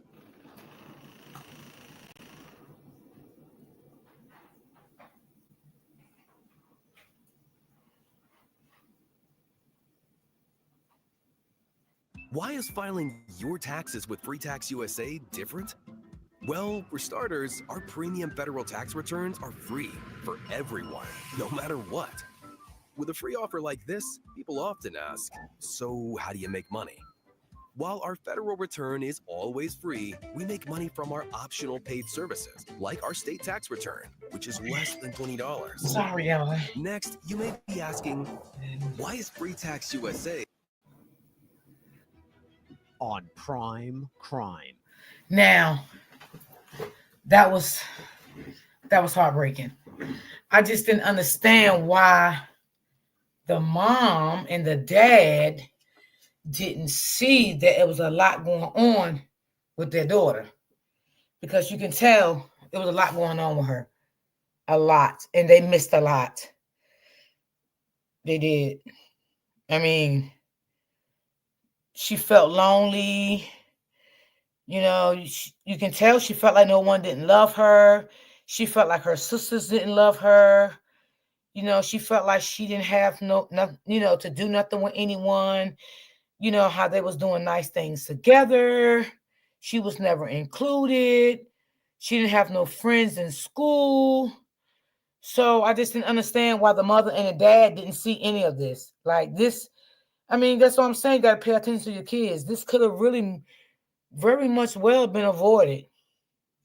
Now, I don't know if when she turned 21, what the judge would do. Would the judge see her capable of being, come back to public in the community again? Or they may see fit she's not rehabilitated enough to come back out to the community again, thinking she will commit another crime? I don't know. It all depends on how the judge review it when she turns 21. Now she got to live with the rest of her life that she did a horrible thing to her twin sisters. And she said, she always stated how she seen them so happy together. They would do things together. They would make their plans together. So it seems like she was really hurt behind this. And it seems like the mom and the dad knew she was suffering from depression, but they didn't do much about it. Yeah, they didn't do much. All right, let me see. Oh, boy, I tell you. Did I do this one before? I think I did. Let me see. So sad. So sad. Beautiful family, too. Just a beautiful family.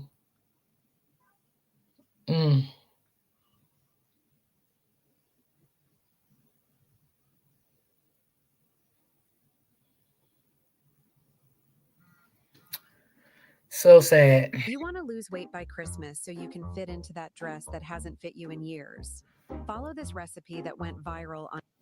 I can't say that I'm sorry. To be honest with you, I feel so bleeping great. Those are the words of a son to a 911 dispatcher after he just shot and killed his own father. This 27-year-old man just learned his fate in court. There are a lot of questions you might ask yourself when you see a story like the one I'm about to tell you. Questions like, how does this happen? How does a relationship between a father and a son get to this point?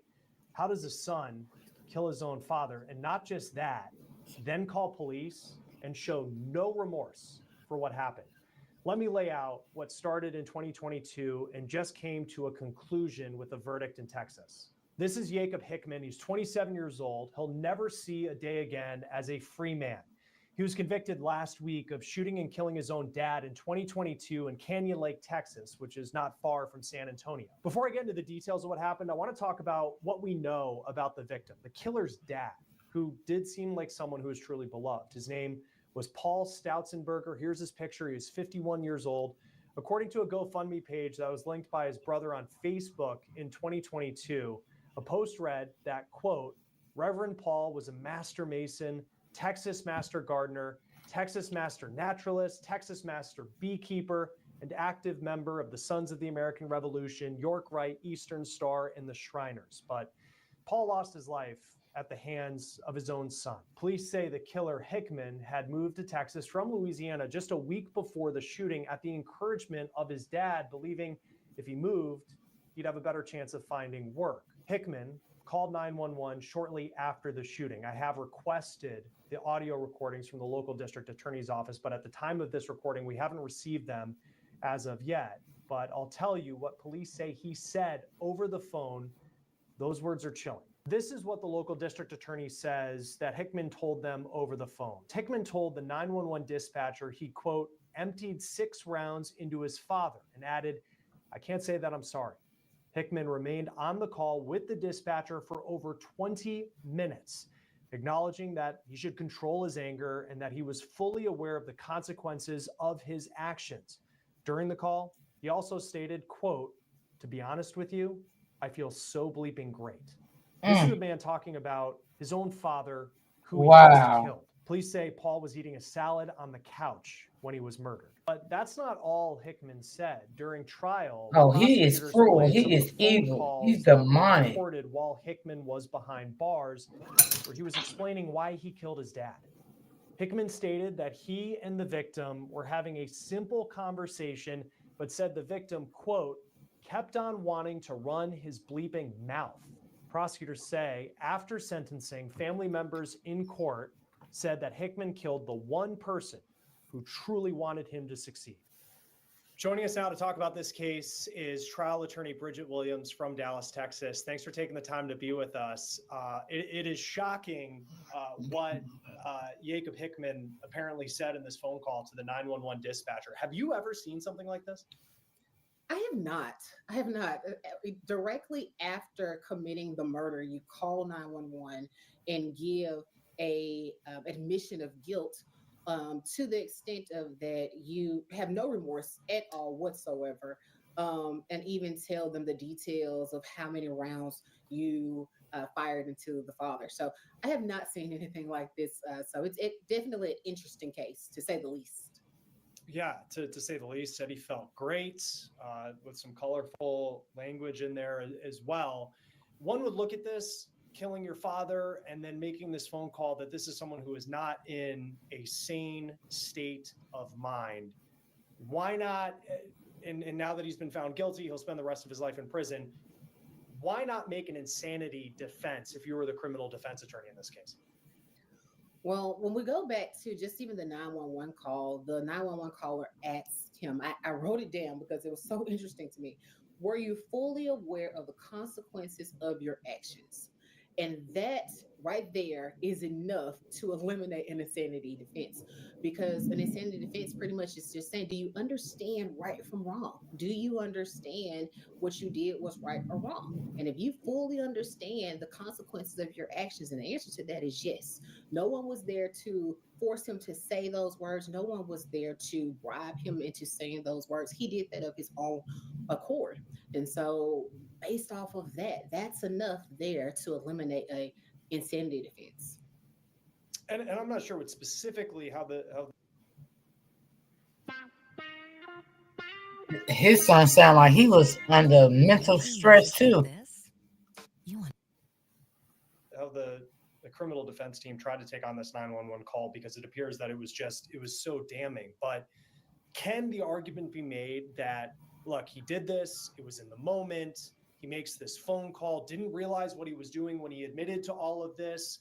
How could a criminal defense team try to, I guess, stop some of the damage that this 911 call could have if you're trying to defend him in court? So we're not privy to the exact 911 call, but sometimes we're able to get portions of the 911 call not allowed into evidence. If it may be hearsay or if there's something that's not admissible in evidence. However, the statements that he made are admissible. They're not hearsay. It is something that he stated himself. It's not, there's no exceptions to it to make it be hearsay. And so it's nothing that really the defense counsel could have done to taken that out of evidence. And so as a defense attorney, sometimes it's our job to try to lessen the blow, try to reduce the punishment phase as much as possible, and give the client just as much advice as possible. How common is it to have someone who's committed murder just show no remorse for what happened? I think that's a case-by-case basis. Sometimes you have individuals who may have committed a murder and they may have done so because of actions that the alleged victim may have had with them. You never know what's going on. So again, that's a case-by-case basis. Sometimes it's just the person who does it out of spite, anger, hurt. You never know what the motives are. And the thing is that a motive is not an element for a guilt or innocence phase portion of a trial setting. And so that's not something that's required. However, it is something that goes into consideration, I believe, in a punishment phase. So depending upon if you go to a jury or a judge, the judge or the jury is going to take into consideration what that motive was. And if you don't even have a motive, and you do it with no remorse, you just do it blatantly, intentionally, I think that definitely goes into that. I want to dive more into what it takes for someone to be considered by the law to be insane. Because for, I think, the general public to take a life and to do it in this way, you would say this person's insane to do this. But how does the law, what is the bar that someone needs to meet to be considered insane and to have that type of plea in court? Because often it's hard to understand in some cases why someone is considered insane in the court and then why someone isn't, and they're held accountable for a crime like murder. So it really just, it plays out differently. The short answer is, do you understand right from wrong? That's the short version. In real life, we have just insanity. You can have hearings where each side may have a person who's a specialist who does an interview with the defendant and determines if they are capable of standing trial, and they give their opinions about it, right? And so, and then a judge hears that, and the judge decides if that person is competent enough to stand trial or if the person is not. And so, it just depends. But the short answer is, do they understand that their actions were right or wrong? Do they understand the difference from right and wrong? That's a short version. They also apparently played jailhouse phone calls that Jacob Hickman made, where he had said that, I guess, part of the reason that he did this was that his dad was, I'm not directly quoting it, saying that he was running his mouth. How is it that defendants just don't seem to understand that these phone calls are recorded? Because you see this. I do see that a lot. And it's an interesting thing that people will say everything under the sun, especially immediately after an arrest. People will, call their loved one, their wife, their mother, their, just other family member, and tell them, I'm so sorry I did this, or I did this, or admission over the phone. And so when they do that, everything that you say on those phone calls, if you're not talking to your attorney, can be admitted into evidence. And so they are recording every last one of those phone calls from the moment that you walk into the jail. And so that happens frequently. Well, are people told that because you make a call to customer service for like a flight delay and the airline tells you that this call may be recorded? Is it like that in jail too? I don't think so. They don't necessarily have to tell you that. And a lot of people don't always are made aware of that. So they may get on the phone again and just start talking, but not have knowledge that that is something that can be used against them at a later time.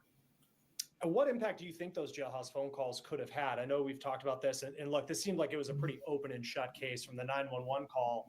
But then it stands out to me, too, that he was making jailhouse phone calls. When you say I did it because, my dad was running his mouth, that doesn't really show much remorse either. And then that is after the fact, where even if you tried as a defense attorney to say, this 911 call, it was just heat of the moment that he said these things. I mean, he's still, I don't know how long after it was, but certainly a period of time, not showing any remorse for what he did. Right. It just adds heat to the fire, right? What I would say is that it's definitely admissible, and it's something that the state would use in their prosecution to show that he did this again with no remorse, intentionally, and that he knew exactly what it was that he was doing. So that even further negates that of that insanity. You stated on multiple times that you did this intentionally on more than one occurrence. Texas has a reputation when it comes to the death penalty. The state of Texas and the law. It does not appear from the court records that I saw that this was a death penalty case. Why do you think that is? So not all murder cases rise to the level of capital murder. In order to get to capital murder, which just allows for somebody to get the death penalty as a possible punishment, there has to be certain requirements that are met. There's a list of murders that have to meet. You have to meet these particular elements in order for somebody to have the death penalty as a possible punishment. And in this situation, they just didn't. Some examples of that would be if you murdered someone who was a child or a police officer or multiple murders, or there's a list of things. And just in this point, for this particular case, it doesn't rise to anything that's on that list. Take me inside, because I started in the intro to this thinking of some of the questions you have when you just read a story that's as shocking as this. And one of them is just, how does the family relationship get to this point? And there are a lot of questions that we'll never know. Yeah, that's true. Sometimes you will never get to that point to know what stands out to you. What the family dynamics was. There has to have been some things going on that we were just not privy to, right? And maybe those things may have come up during the trial setting. And we just don't know that information. But things like this, in my experience, just come up out of the blue. And so we don't know what was happening in the background, but I'm sure that there was some family dynamics going on there that we just don't know about. Nothing at all gives just rise or gives motive, no matter what the family dynamics were, to killing your father while he's sitting on the sofa. No matter what it was, I don't think. Hey, Carmen, yeah, you were a little late. I was going to end it after this one. Result that came from this. One thing when I see these horrific cases, and I often wonder for the attorneys who have to defend someone who clearly has done this crime just based off the evidence that we saw.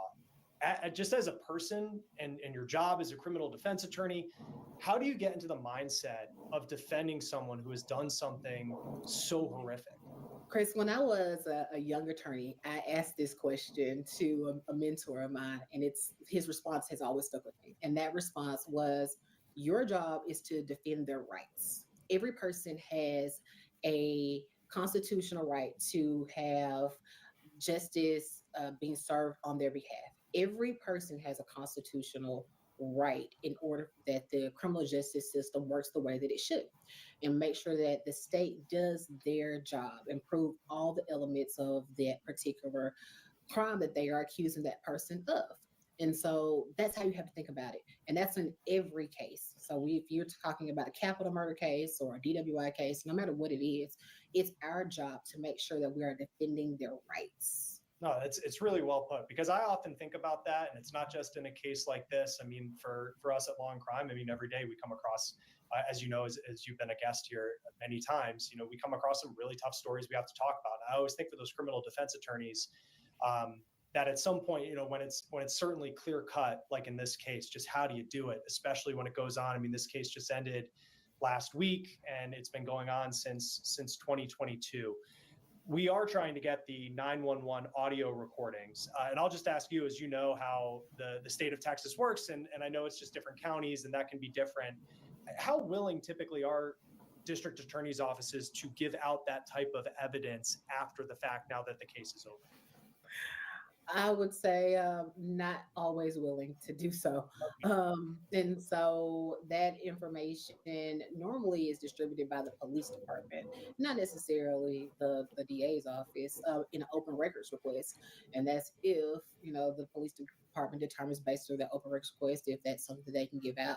And so it is a county by county basis, sometimes city by city, depending upon who is the police officer or department that is handling it. So it just depends.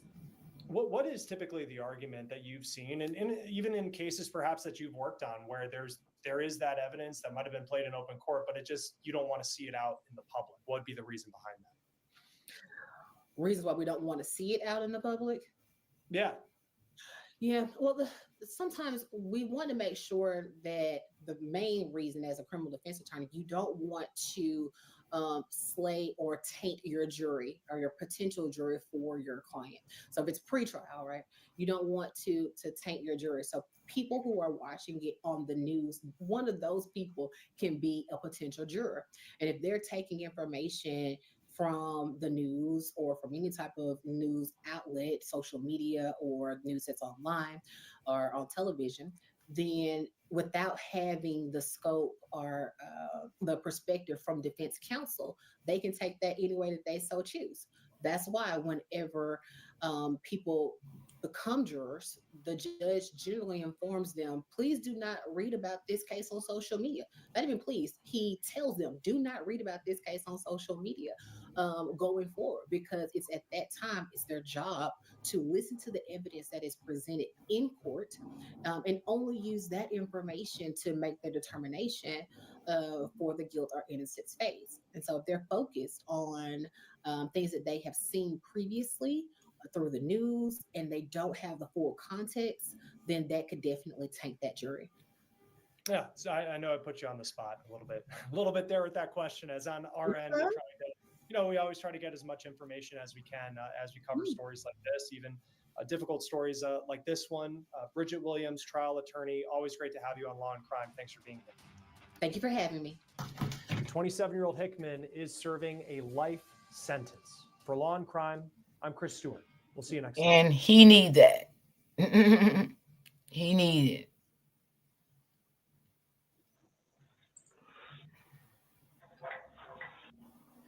Yep, he need it. Anybody commit a crime out here, that's where they need to be, behind bars. Never come home again. That's what they need. People are just so evil, so mean, so vindictive, So I got some more stories for tomorrow, and I'm gonna touch on Bree and John L tomorrow. Both of them. I'm gonna touch on them tomorrow too, but I got some stories for tomorrow, and I'm gonna touch on them a little bit tomorrow too, because I see she starting her little BS back up again. I see. I don't really talk about it like that, you know what I'm saying? But when I see she doing something I feel ain't right, it ain't fair, I'm gonna talk about it and then go on about my business again. But tomorrow, I will touch on it. A little bit of it tomorrow. How I feel about it. But for now, y'all, I'm going to get up off here. I know it's early, but Hey. And I will see you guys tomorrow. Miss D, you've been keeping up with PG. I keep up with her too. She is as dumb as Brianna is. That girl need to get herself together. She need to go to therapy. She needs some healing. She have a lot of broken wounds. And they did not start from her husband. This was going on way before her husband, before she even came upon a stumble across her husband. Okay, she have a lot of issues been going on in her life as a child. Her mother have issues. The whole family have issues and mental issues. Okay, Peach is not the Peach I knew from 2014. She is not the same Peach. Peach is off the chain. She come on her platform. She dogs her husband out. She takes the man back. You know, that's not the Peach I know. I don't know how long y'all been knowing her, but I've been knowing her since 2014, and she's not the same Peach at all. Like literally at all. She's gone. The girl is gone crazy. She's definitely has been going crazy. Yeah, I'll be watching her. I'll be watching. It's just some stories I don't care to cover because I don't really get that much traffic in my chat. So sometimes I don't care to cover some stories, but I'm definitely watching her. I watch every move she made.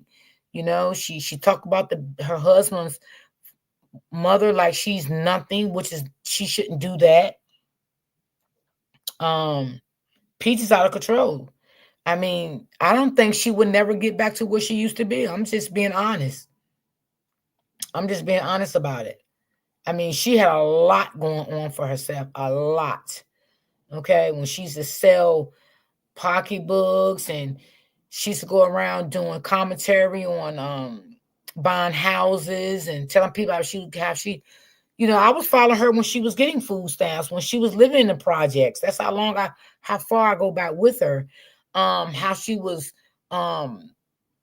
doing group meetings, telling people how to get their platforms fixed up and how to get them popping, get them started. And she was doing good with all of that. Like literally, the girl was bringing in bread. You know, I'm not saying she's not bringing in now, but I'm quite sure she took a hit. Okay. Her whole family is traumatized. The whole family. I follow the mother too. You know, the mother get on her platform. She talk good. You know what I'm saying? She's believing God and everything. But the mother have trauma too. The mother has trauma in her life also. But the mother tries to cover it up. Okay? That's what the mother do. I've been following the mother for a while too. The mother covers it up because she don't want nobody to know. You know, she just tell people, I'm not going to talk about my daughter, but you was talking about your daughter. And I understand why, because, you know, you was trying to rebuttal back from some things that she was saying about you, but you're no better than your daughter. I mean, because you did say some things about your daughter on the internet and your son also too. And your daughter did. Y'all was going back and forth with each other on the internet. Yeah, I've been following Peach. I've been dabbing and dabbing out. She just do a little too much. She do. You know, I mean, if you're not going to deal with your family, that's fine. No one can't make you deal with your family, but move on. Do better. You come up here, you dancing and flopping your titties all around and all that stuff all around.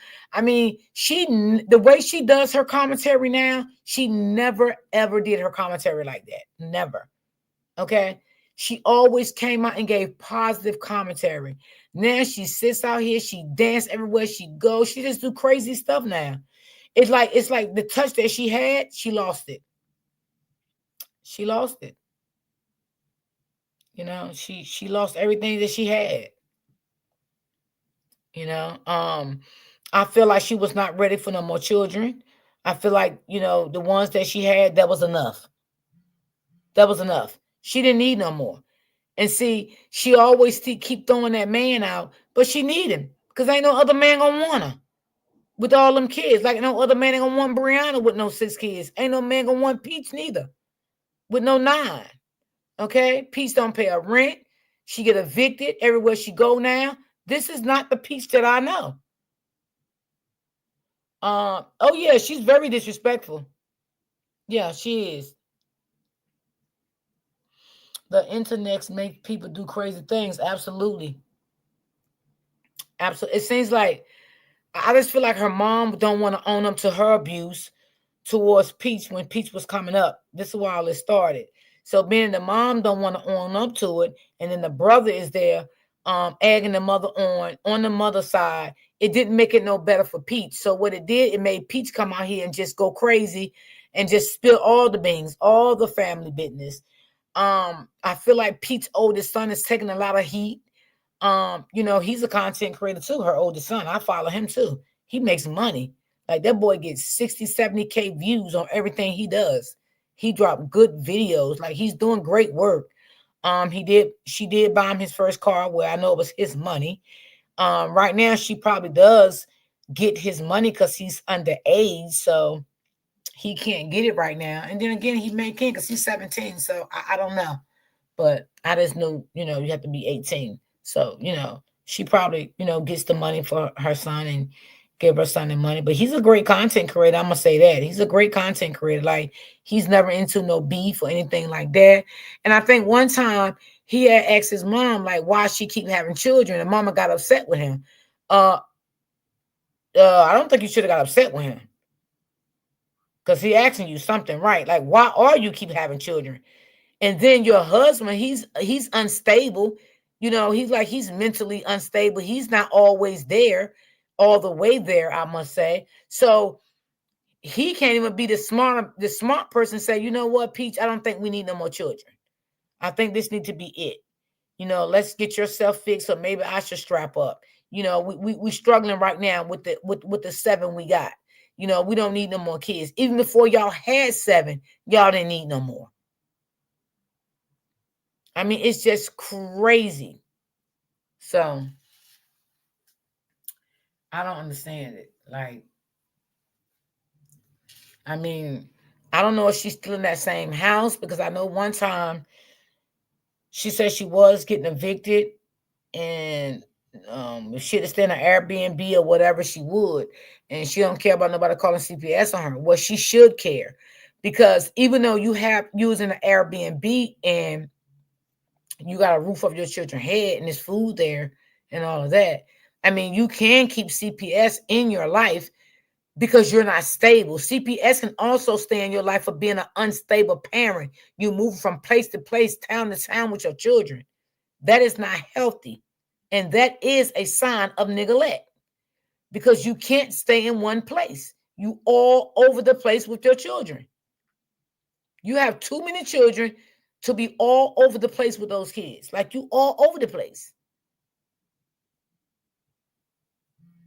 Like, I don't understand it. You don't have a relationship with your mom, and your mom don't see your kids. You don't have a relationship with your husband, mom. She don't see the kids. That's a problem, Peach. That's really a problem. It's something wrong with yourself too. You can't always say, oh yeah, they talked about me. They did this, they did that to me. Okay, and maybe they did. But how can you make this better? How can you make this better? You should never turn a man against his mother, no matter what. If the man don't have a relationship with his mother, stay out of it. Stay out of it. You should never get involved in it, especially when your wife or your girlfriend gonna sit there and dog out, the boy's mother. Like, come on. And don't say you don't need no help with 9 kids, because you do. You do. You put him out, but you're gonna take him back, because you're gonna need him. You're gonna need him. And I don't know what happened to her husband, because her husband used to be a content creator too. Right? He was doing good at one point too. So I don't know what happened. He used to go live cooking, doing cooking videos, all of that stuff. He used to go live and talk to the people while he was cooking, and he was getting a lot of views from that, because he's a very good cook. He used to go live shopping with the kids. So I don't even know if he's still a content creator or not. I don't know what's going on with him, honey. I don't know. So yeah. So it's just, I mean, I could cover her story, but for what? Because I don't get that many people in my chats who, everybody want me to cover different stories, but I don't do it because I don't get support like that. So I don't even care about covering other content creators no more. I really don't. I just cover what I feel like, would bring people, to my chat, So I don't know. Peach is just, she's going crazy. I think she needs some mental help. She's crazy. And I will never play any of her commentary on my platform because she will strike your page. So, I mean, I just talk about it, but I'm never going to play any of her content because I already know how she get down. I've been following her since 2014. She will come after you. Yeah, that she will. So, yeah, she is. She's very disrespectful. If someone say something in the comments, she another Brie. She remind me a little bit of Brie. You know, she'll go off on a person, call them dumb and stupid, and she do all that shit. Oh, yeah, she'll strike you, honey. Mm-hmm. So, yeah, I don't play none of her content. She will come after you. Without a doubt. Mm-hmm. So, I don't even worry about covering her. Because sometimes, you know, the people may want to, you know, hear it and stuff or see it, and I don't want to bring it up on my platform because I know how Peach is. I mean, she's, man, and she used to have all these people, like, booking classes with her. She used to make money off of that, okay? And it's this other content creator I still talk to sometime on the back end. I knew her for a long time, too, like, a long time. Before I even started getting the platform, I was following her. And she was really, really cool with Peach. And her Peach did a lot of they did a lot of groups together, like helping people build their platforms. I think she still do it. But for some reason, I don't think she's cool with Peach no more. Yeah, I'm getting that feeling she's not cool with Peach anymore. I heard the other people complaining about her striking their page. Oh, yeah, she'll come after you. She definitely will come after you. Yeah. She will. Mm-hmm. Content creators like that, I don't play nothing of that stuff. Latrice Allen, she'll strike your page too. Oh, yeah. She'll strike your page too. Rose, that's why I don't play none of Rose stuff over here neither. Mm-hmm. Yeah, they will do it. So, content creators I know like that, I don't mess with that stuff. Sounds like the money got to her head. It could have been. And on top of it, Peach have a lot of childhood trauma. She's suffering from a lot from what her mom did, and she never got healing from that and peace from that. So this is where this started from. Her mom was very abusive to her. So I had to take y'all back to the whole story. Her grandmother was abusive to her. The only one loved to her was her grandfather. That was it. Peach dealt with a lot coming up as a child. Yes, her mother was very abusive to her. Her siblings was abusive to her. They used her. They abused her. They used her for her money and all of that. So she have a lot of trauma that she never went and got help for. And this was all this stemming behind. And now she's acting out. She's acting out. Right? And she think the only love that she got in her life right now is her husband. But he don't love her neither. Because if he loved her, he wouldn't stop having all them damn kids and told her, baby, enough is enough. Let's raise these children. Let's go get some counseling. Let's go get some help. This is what we need. Let's get past this trauma that you have and I have. Because he have trauma from his parents also. So that's why when they break up, they go back together because they have similarities alike. When they was coming up as children, they have trauma bond together. That's why they're together. It ain't Peace think it's love. That's not love. Peace don't love him, and listen, he don't love Peach. Okay, they both got childhood trauma, baby. They suffered tremendous coming up as a child, and that's why they are bonding together. It is not love. That's not love. Peace think it's love. I love my husband. You don't even love yourself, honey. You don't love yourself. Because if you love yourself, you wouldn't sit there and keep laying up having all those children hurting in pain, Okay, a lot of trauma. Your husband have trauma. He's hurting. He don't deal with his family. You don't deal with yours. Y'all have all the similarities alike. That's why they are trauma bonding together. And the only thing make Peach feel good is keep having babies, because she think that man loves her. And he does not love her, period. Okay? Her kids almost always got food and all that stuff. Yeah, I grant her that. But you don't love those children either. Because you can't even sit down and do one-on-one with one child. Look how all of them up in the bed with you. They all sleep in the bed with you. Your kids should not be sleeping in the bed with you. Those kids should have been home trained by now to get in their bed at a certain age. But they all sleeping in the bed with you. You don't have no control in your house at all. Okay? You got one son. He just turned 1. You got one like he's 3. You just had twins. Like, what the fuck is going on here? I didn't realize she had so many children. Yeah. Mm-hmm. Yeah. And that oldest boy don't help her with none, and I wouldn't, because he don't have to. Let him live his life blogging or whatever he want to do. I mean, how can you and your husband have free time for yourself to lay in the bed, chill out, watch TV, watch movies, whatever, because y'all up on your feet all day, cooking breakfast, lunch, dinner. Your clothes is out of control. Your clothes, like you wash clothes in over a month and a half. They piled all up in the laundry room. Like your house is just out of control. It's pitiful. It's sad. You need someone to come in to guide you in that house, to take care of those children. Okay? You need guidance because you don't have that. That because you cook good for them kids and feed them and clothe them, that don't mean you're a good mother. That don't mean that. You need some guidance in that house. CPS need to put somebody in that house with you to show you how to go and where the rope's at.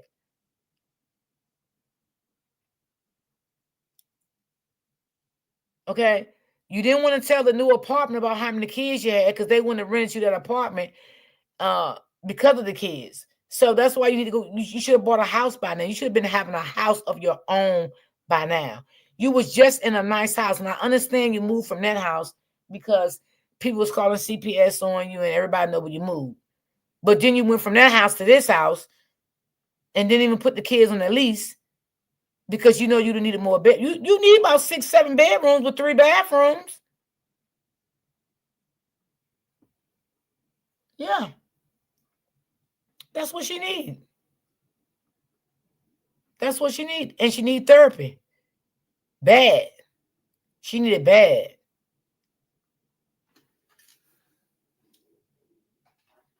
She needs it bad. Her whole family need help. Even the mother. The mother need help too. The mother can come up down there on her live and talk all the shit that she want to talk. Okay? But the mother have issues too. Okay? And the mother trying to downplay her shit. Okay? But I do believe a lot of things that Peach said that the mother did, I do believe the mother did do it to Peach.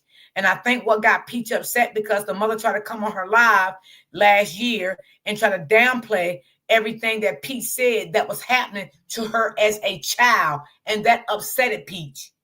Okay? And then the brother tried to downplay it with the mother and be on the mother's side. And then the sister went against her too. So I think it's a lot of family issues going on here. It's a lot going on with that girl. It's a lot. You know, she tried to rebut everything Pete said was a lie, but I don't believe it. I don't believe everything Pete said was a lie. I do believe it was a lot of truth to a lot of things that Pete said that her mother did to her coming up as a child. Okay? Pete said how her grandmother did things to her, which is the mother's mother, because it sounds like the mother's mother is a narcissist. So that's what it sounds like. And it sounds like to me that Peach's mother is one also. Okay? Yeah. And it sounds to me the son that lives with the mother, which is Peach's mother, it sounds like she groomed him into be her golden child The son. See, I've been with Peach for a long time, so I don't peep the whole family. I peep the whole family dynamic. Mm-hmm. Yeah. But if you notice, everywhere she goes, she got them legs up, honey. She's dancing all over the place. She's doing this. You know, she go out here and do all this shopping for these children, and then she get put out of an apartment. She doesn't have the stuff. I don't know if she's throwing this stuff away, giving this stuff to somebody. But why is you doing it? Because all of that is a waste of money. It's a waste of money. It's a waste of money. Like, it's crazy. You went out here shopping for Christmas for the kids and bought all that stuff, knowing you was not in a predicament to do all of that. I mean, all them things that your kids have had since I've been following you, nothing but beautiful stuff. Where is all that stuff at? Where is all that stuff? Are you donating? Are you giving it away? Are you throwing it away? But where is all that stuff?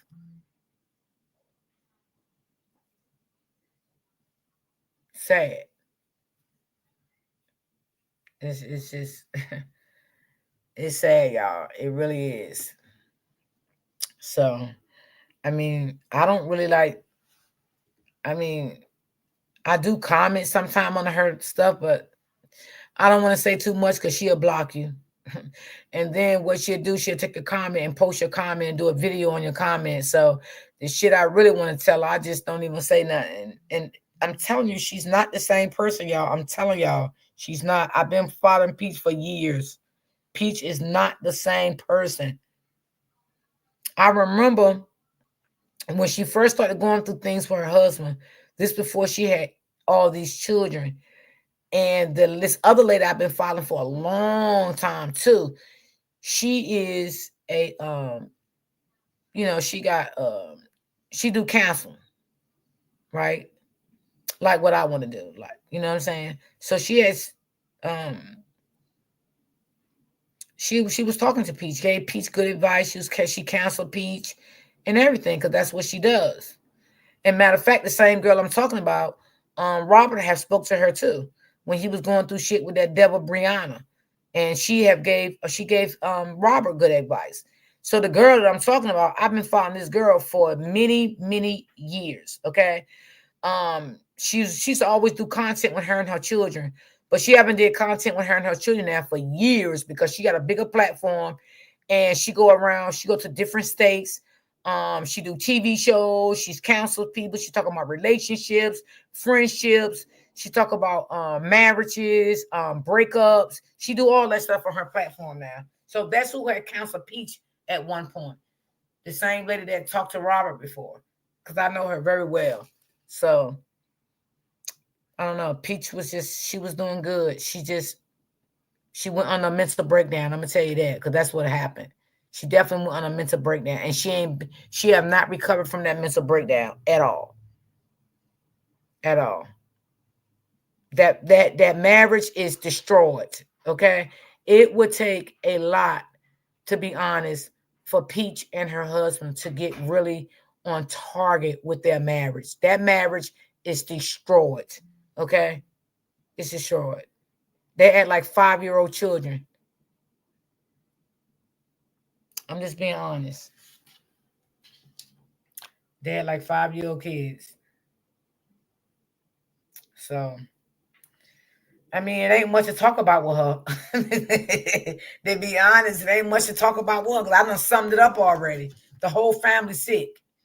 The family sick. She's sick. The husband's sick. The kid's going to be, she got one son. He's autistic.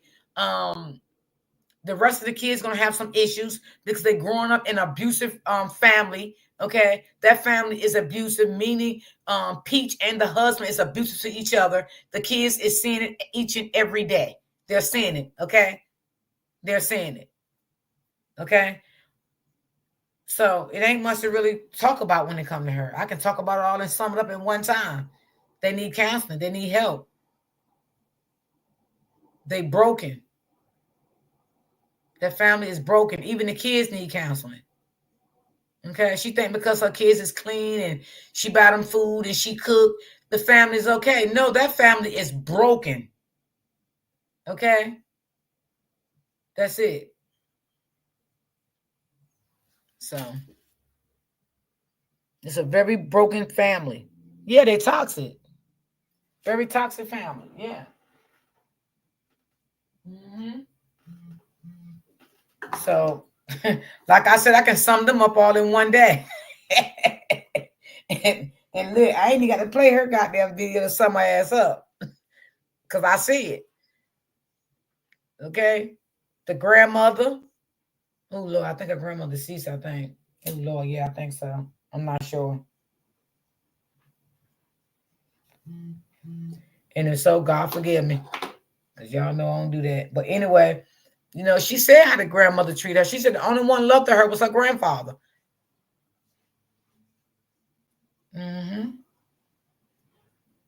That was it. Oh, and she said her mother's new husband, she got a good relationship with him. Well, I guess she had one now because they don't speak because her and the mother not speaking.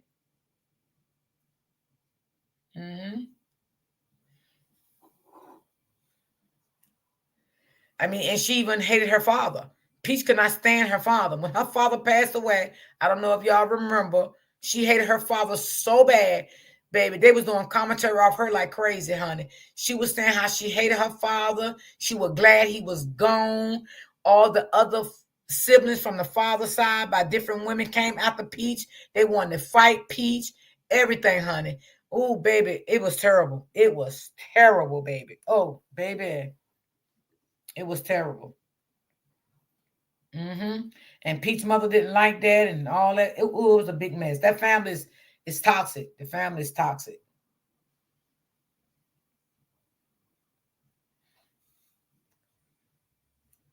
Yeah, that family is, oof. Yeah. And, you know, I didn't like, you know, the names that she used to call her mother now. I didn't like that. You know, she used to call her mother some very nasty names. And I didn't like that. And I didn't like also where the mother sat out on the porch one day and talked down on Peach and had the sister on the speakerphone listening. And I think somebody recorded and sent it back to Peach because one day Peach played it. I didn't like that her mother also did that too. But I forgot how that whole story went. But I remember that too.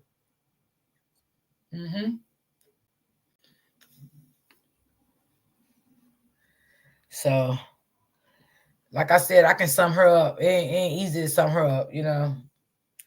Now, like I said, she shop for the kids, make sure they got clothing and food and all that stuff.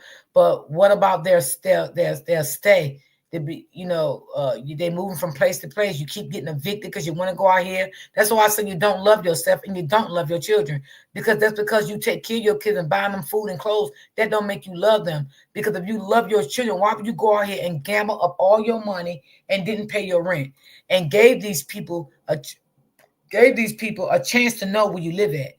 Even though she took accountability for that, saying that, you know, the people found out where I live at due to my negligence, and she was right.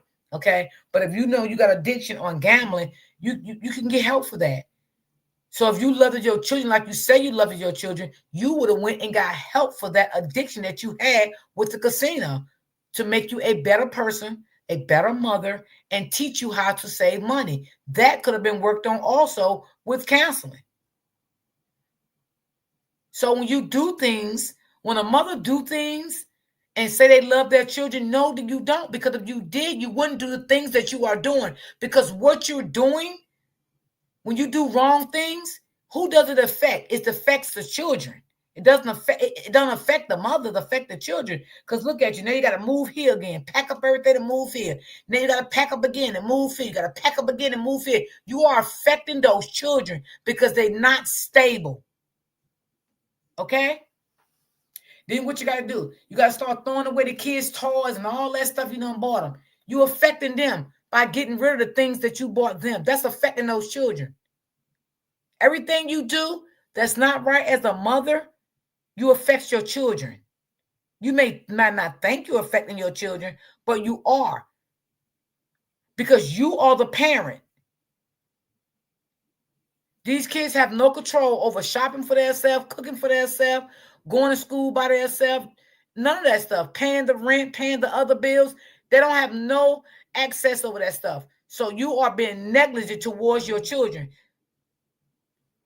That's period.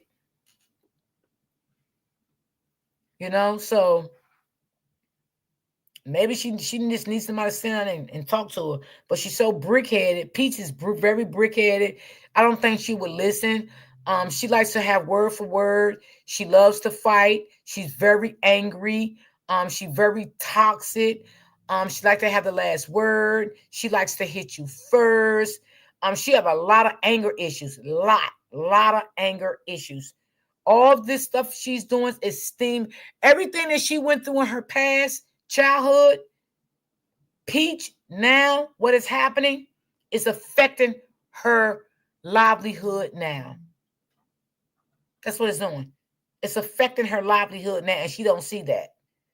She don't see what she's doing now. It is affecting her livelihood when it comes to her children, and her husband. And if you want to be honest, yeah, I think her husband has some little mental issues going on. I do believe that.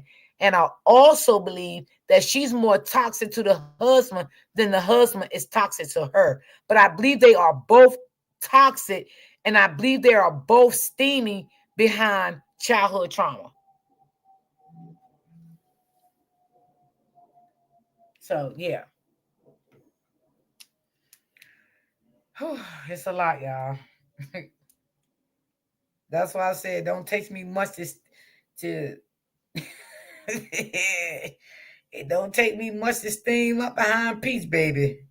Because I can get it right, and once I can sum it all up. Thank you, Miss J. I love you, baby. I can sum it all up. It don't take long to sum it up for her. You know, I mean, do I wish she can get right? Yes. Rent you a home if you have to, but get rooms that's going to be suitable for you and your children. Get a nice backyard, whatever it takes. You know what I'm saying? So you won't have to keep moving. You know, pay your rent so people won't know where you live at. You know what I'm saying? Don't even blog around your house outside. None of that. You know what I'm saying? If you want to, you know, do cooking shows in your kitchen, do it. But force you pull up in front of your house, leave it out of your house. Don't do any of that. Don't even show your kids school. You know what I'm saying? Because they'll start saying, oh, I know where she live at. She got to live in this area right here because this school is in this area. Like, keep the kids' school out of it. This what some of these bloggers don't understand. They do too much sometimes. They do too much. You know? So I hope she get it right, and I hope it's not too late. With the CPS do become in her life, and they don't leave for quite some time, and she's not going to like that. They're going to stay on her ass, and she's not going to like that. You know, and again, that's because she got a roof over her kids' head. Oh, my kids going to always have a roof over our head, and we got to go on the Airbnb, but you're not stable. CPS can stay in your life for some time for even not being stable. Because if you rent an Airbnb and pay for it, that's still not your house. You're renting it. So what's going to happen? You're going to be moving again. And it's just crazy. It's just crazy. It doesn't make no sense. I mean, the way that laundry look, that house looks sometimes, it doesn't make no sense. Like, no sense at all. That house be filthy. Those kids should have chores. I follow a lady right now on YouTube, and she got 8 kids. She's pregnant again with 9. Have a beautiful home, clean, and she's married. Okay? And all her kids is by her husband. But I don't know how she did it neither. But for us this, like, she having a baby, and she got a baby just turned 1, and she got a baby that's 2 and a baby 3. But the oldest one's is upper age. But at least I can say she's a very clean woman. She don't have a toxic marriage. She's a very good mom. He's a good dad to the children and everything. And they don't put their kids in all their blogs. They don't do that. So it depends on the person, you know. And her husband go to counseling, and she said they don't go to counseling because they have a toxic relationship. She said they go to counseling because she want to keep her marriage in order. You know, like it's something she's doing wrong or he's doing wrong. They want to fix it with the counselor. You know, they want to keep it spiced up. You know, they still want to do friendly dates. So she said that's why they're in counseling. But she said their marriage is not toxic. And Lisa not in the chat, but Lisa know that the couple I'm talking about. I forgot their name. Hey baby, how are you? How are you? Yeah, we were just sitting here talking about Peach McIntyre and her bullshit.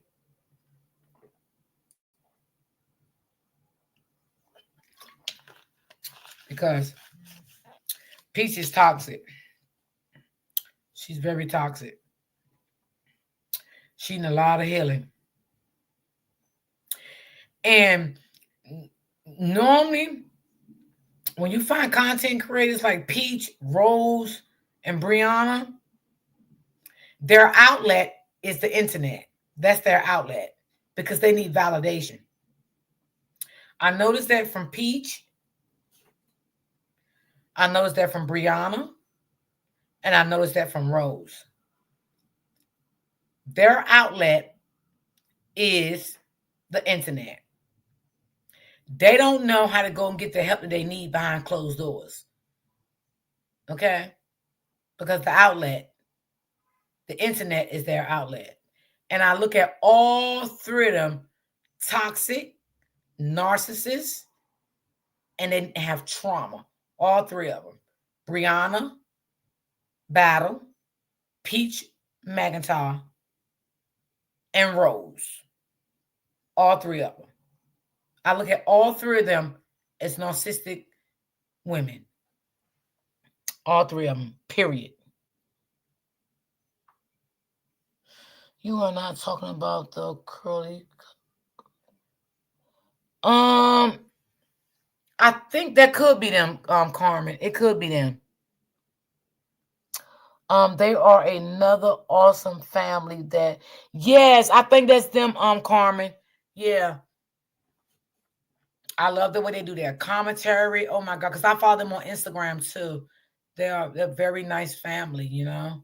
And they have 9 kids, and they don't come out here acting crazy like that. Like, you know what I'm saying? Just getting on the internet going crazy and all of that, you know. And they don't go live like that neither. They mostly do, they drop a lot of videos.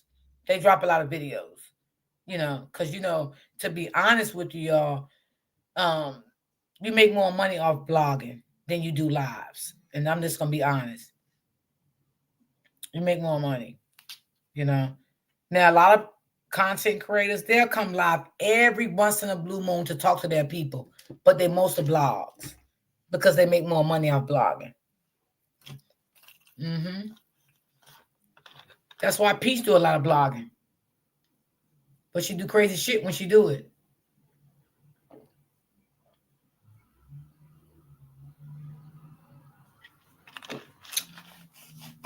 Yeah, Peach need help. Rose need help. Brianna need help. Yeah. And one thing about a narcissist, they love attention. They love it. They love attention. It makes them feel good. Makes them feel validated. You know? So, and social media is their outlet. All three of them act alike. All three of them. And I never looked at Peach like this in the beginning. Like, I didn't. But over like the last 3 years, she spiraled out of control. Like, literally. She did. She spiraled out of control. So, I hope she get the help that she needs. I hope she do. I mean, she go out there and she act crazy while she blogging in front of the kids. Because I remember when she, and I used to love watching her because she used to, I don't know if y'all remember, when she used to go out and look at homes, you know, with real estate, they used to let her go in the houses and promote their houses for people to buy houses. She was doing that. They was letting her promote their homes. And she was making big money off of that. And she just went crazy, y'all. Everything she had her touching doing, she lost it. Some of those content creators come out to be, listen, show they get all from knowing they are not acting out, and people will, yeah.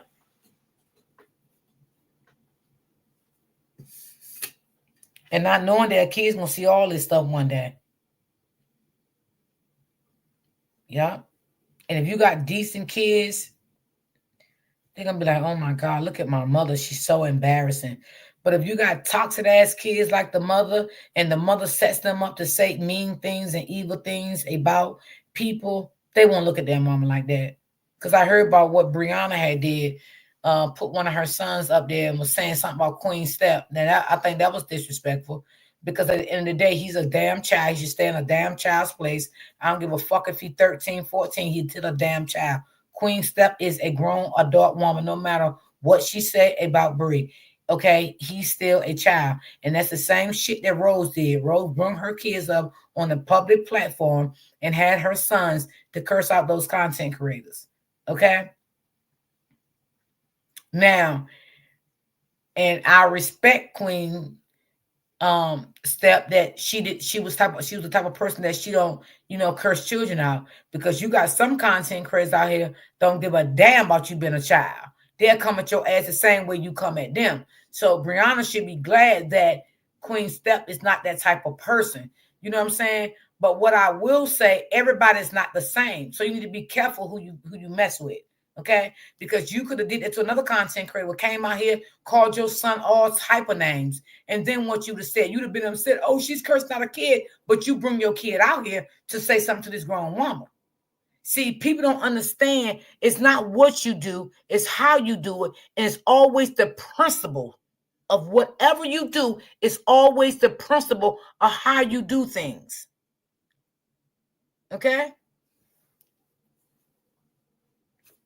It's the principle. If you was going to say something to Queen Step, you should have let it be like that, and you said it to her on your platform. Not even while your kids was around. Brianna do the same shit that Peach and Rose do. That's why I say they all just alike.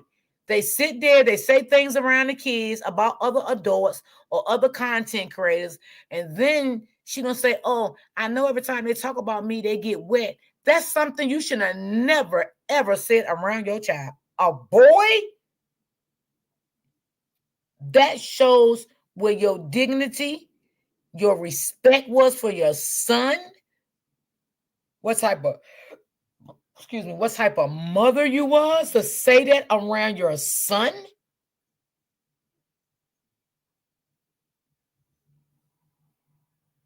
Exactly, my 2 cents. Yep, exactly. Like, come on. Come on. I mean, you're sitting there showing your son her picture. That was disrespectful, to show your son her picture. Knowing your son was going to be disrespectful, because that's what you taught him to be, disrespectful. Now, like I said, you got a lot of people ain't going to feel bad because he's a little 12 or 13-year-old kid. Now, I'm going to tell you now, just go, shit, girl, don't bring the oldness back out of me, because shit, if you do, you got a problem, because I forget about he 12 or 13. Now, I'm going to tell you now, don't do it to me. Just go ahead now. I mean, you got to give respect, you want respect. For real, for real. Because if you teach your child to be out here into getting involved in adults things that's going on the internet, then you got to suspect sometimes maybe your child gonna be treated like an adult. Okay, and some people don't understand that. Some people just don't have mercy, honey. I'm telling you, some people do and some people don't. Some people just don't have mercy. And some people will have some mercy. Oh, he's a child. He only doing this because his mother, the English of his mother. Then you got some people be like, fuck him and fuck his mama. And it is what it is. So, you know what I'm saying? You just got to be careful. That's crazy.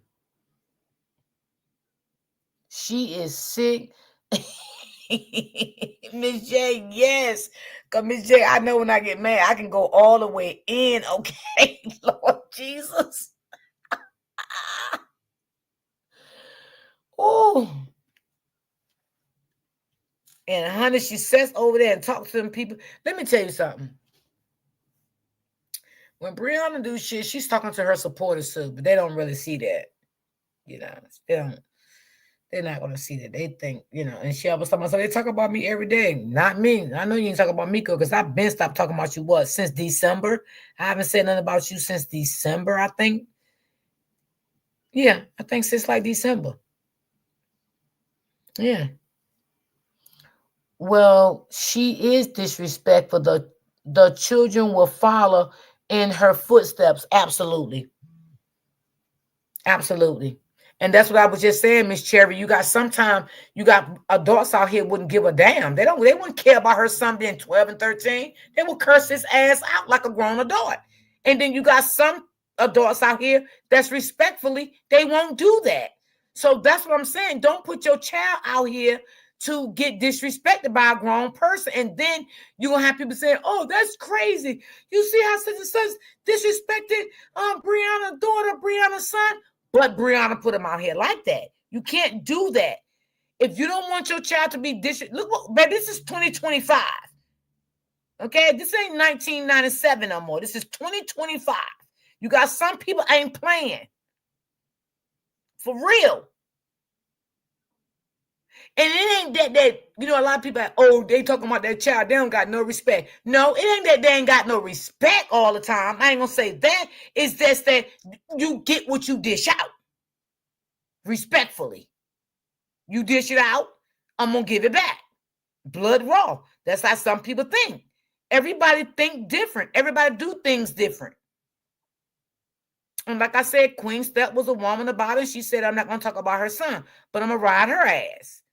Now you may get the next woman that may not feel that way and say, hell with her and her son. She sent her son for me. I'm here. That's what I'm saying. You know? And the same thing go for Rose. When people was coming for Rose's kids, what happened? She got very upset. And that's when she started going crazy. But you put your son out here for grown people to come against him. And that other lady said, fuck Rose's son. He came for me. It's on. You see what I'm saying? And she got upset when the lady said it. Because that's what she did. She put her son out here to curse them people out. I mean, come on now. Let's think. This 2025, honey. So, you got to think before you do things. Brianna is toxic. Rose is toxic. And Peach McIntyre is toxic. All three of them is toxic people. Okay? All three of them is toxic. Period. All three of them need help with their children. Don't neither one of them know how to raise children. I'm just going to be honest. All three of them in the same boat. Except for one. Robert was smart to get the hell away. See, Peach's husband ain't going nowhere because he feel like he need her. They need each other. Okay? Same thing about Rose's husband. They need each other too. So, all three of them is just alike. I can do commentary on all three of them in one day. Just put their pictures up. I ain't got to play none of that shit. I can do commentary on all three of them motherfuckers in one day, one breath. And I just might do it tomorrow. So stay tuned. Yeah. I just may do it tomorrow. Do commentary on all three of them. Because they just alike, all three of them. Matter of fact, I will. So let me just hold on. I'll give y'all some good commentary for tomorrow. Yeah. I'm very shocked at Peach. I'm very shocked at Peach. Like, I can't believe her. I'm telling you, like that girl, man. I just see another peach. I don't see the same peach. I don't. Yeah, that's what I'm gonna do, y'all. I'm gonna do Miss Cherry. I'm gonna do commentary on all three of them tomorrow. Shit. What you think about that, Miss Cherry? Okay, let me see. Cause that damn rose. Let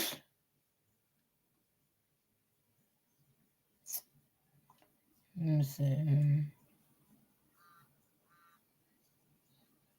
All three of them is narcissists. All three of them. Rose. Brianna, all of them.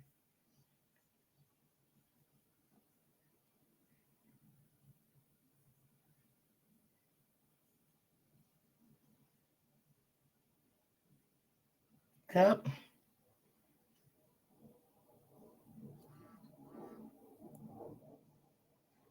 Yep, they're all sick people. I don't get it.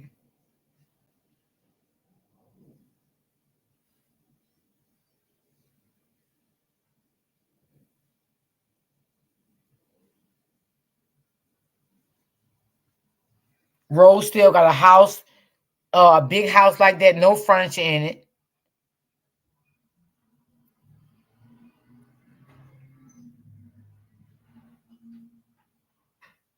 I don't get it.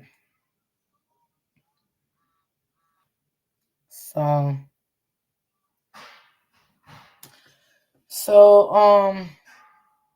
like, let me see. Lord Jesus. Only thing she do is videos dancing. That's all Peach do. That's it. That's all she do every day. So y'all, I'm going to get up off here. Thank y'all for timing in. I appreciate you guys, and I will see you guys tomorrow. I'm going to do commentary on all three of them tomorrow. So I'll see y'all tomorrow.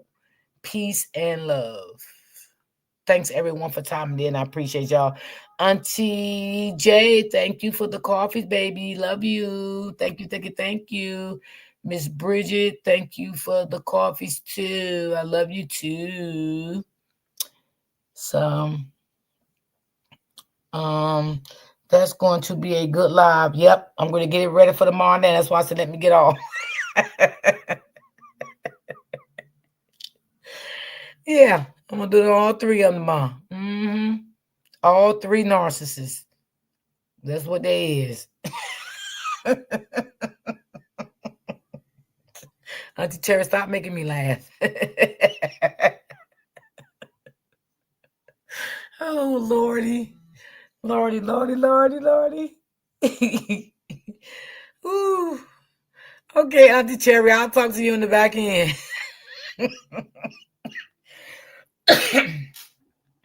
All right. See y'all guys later.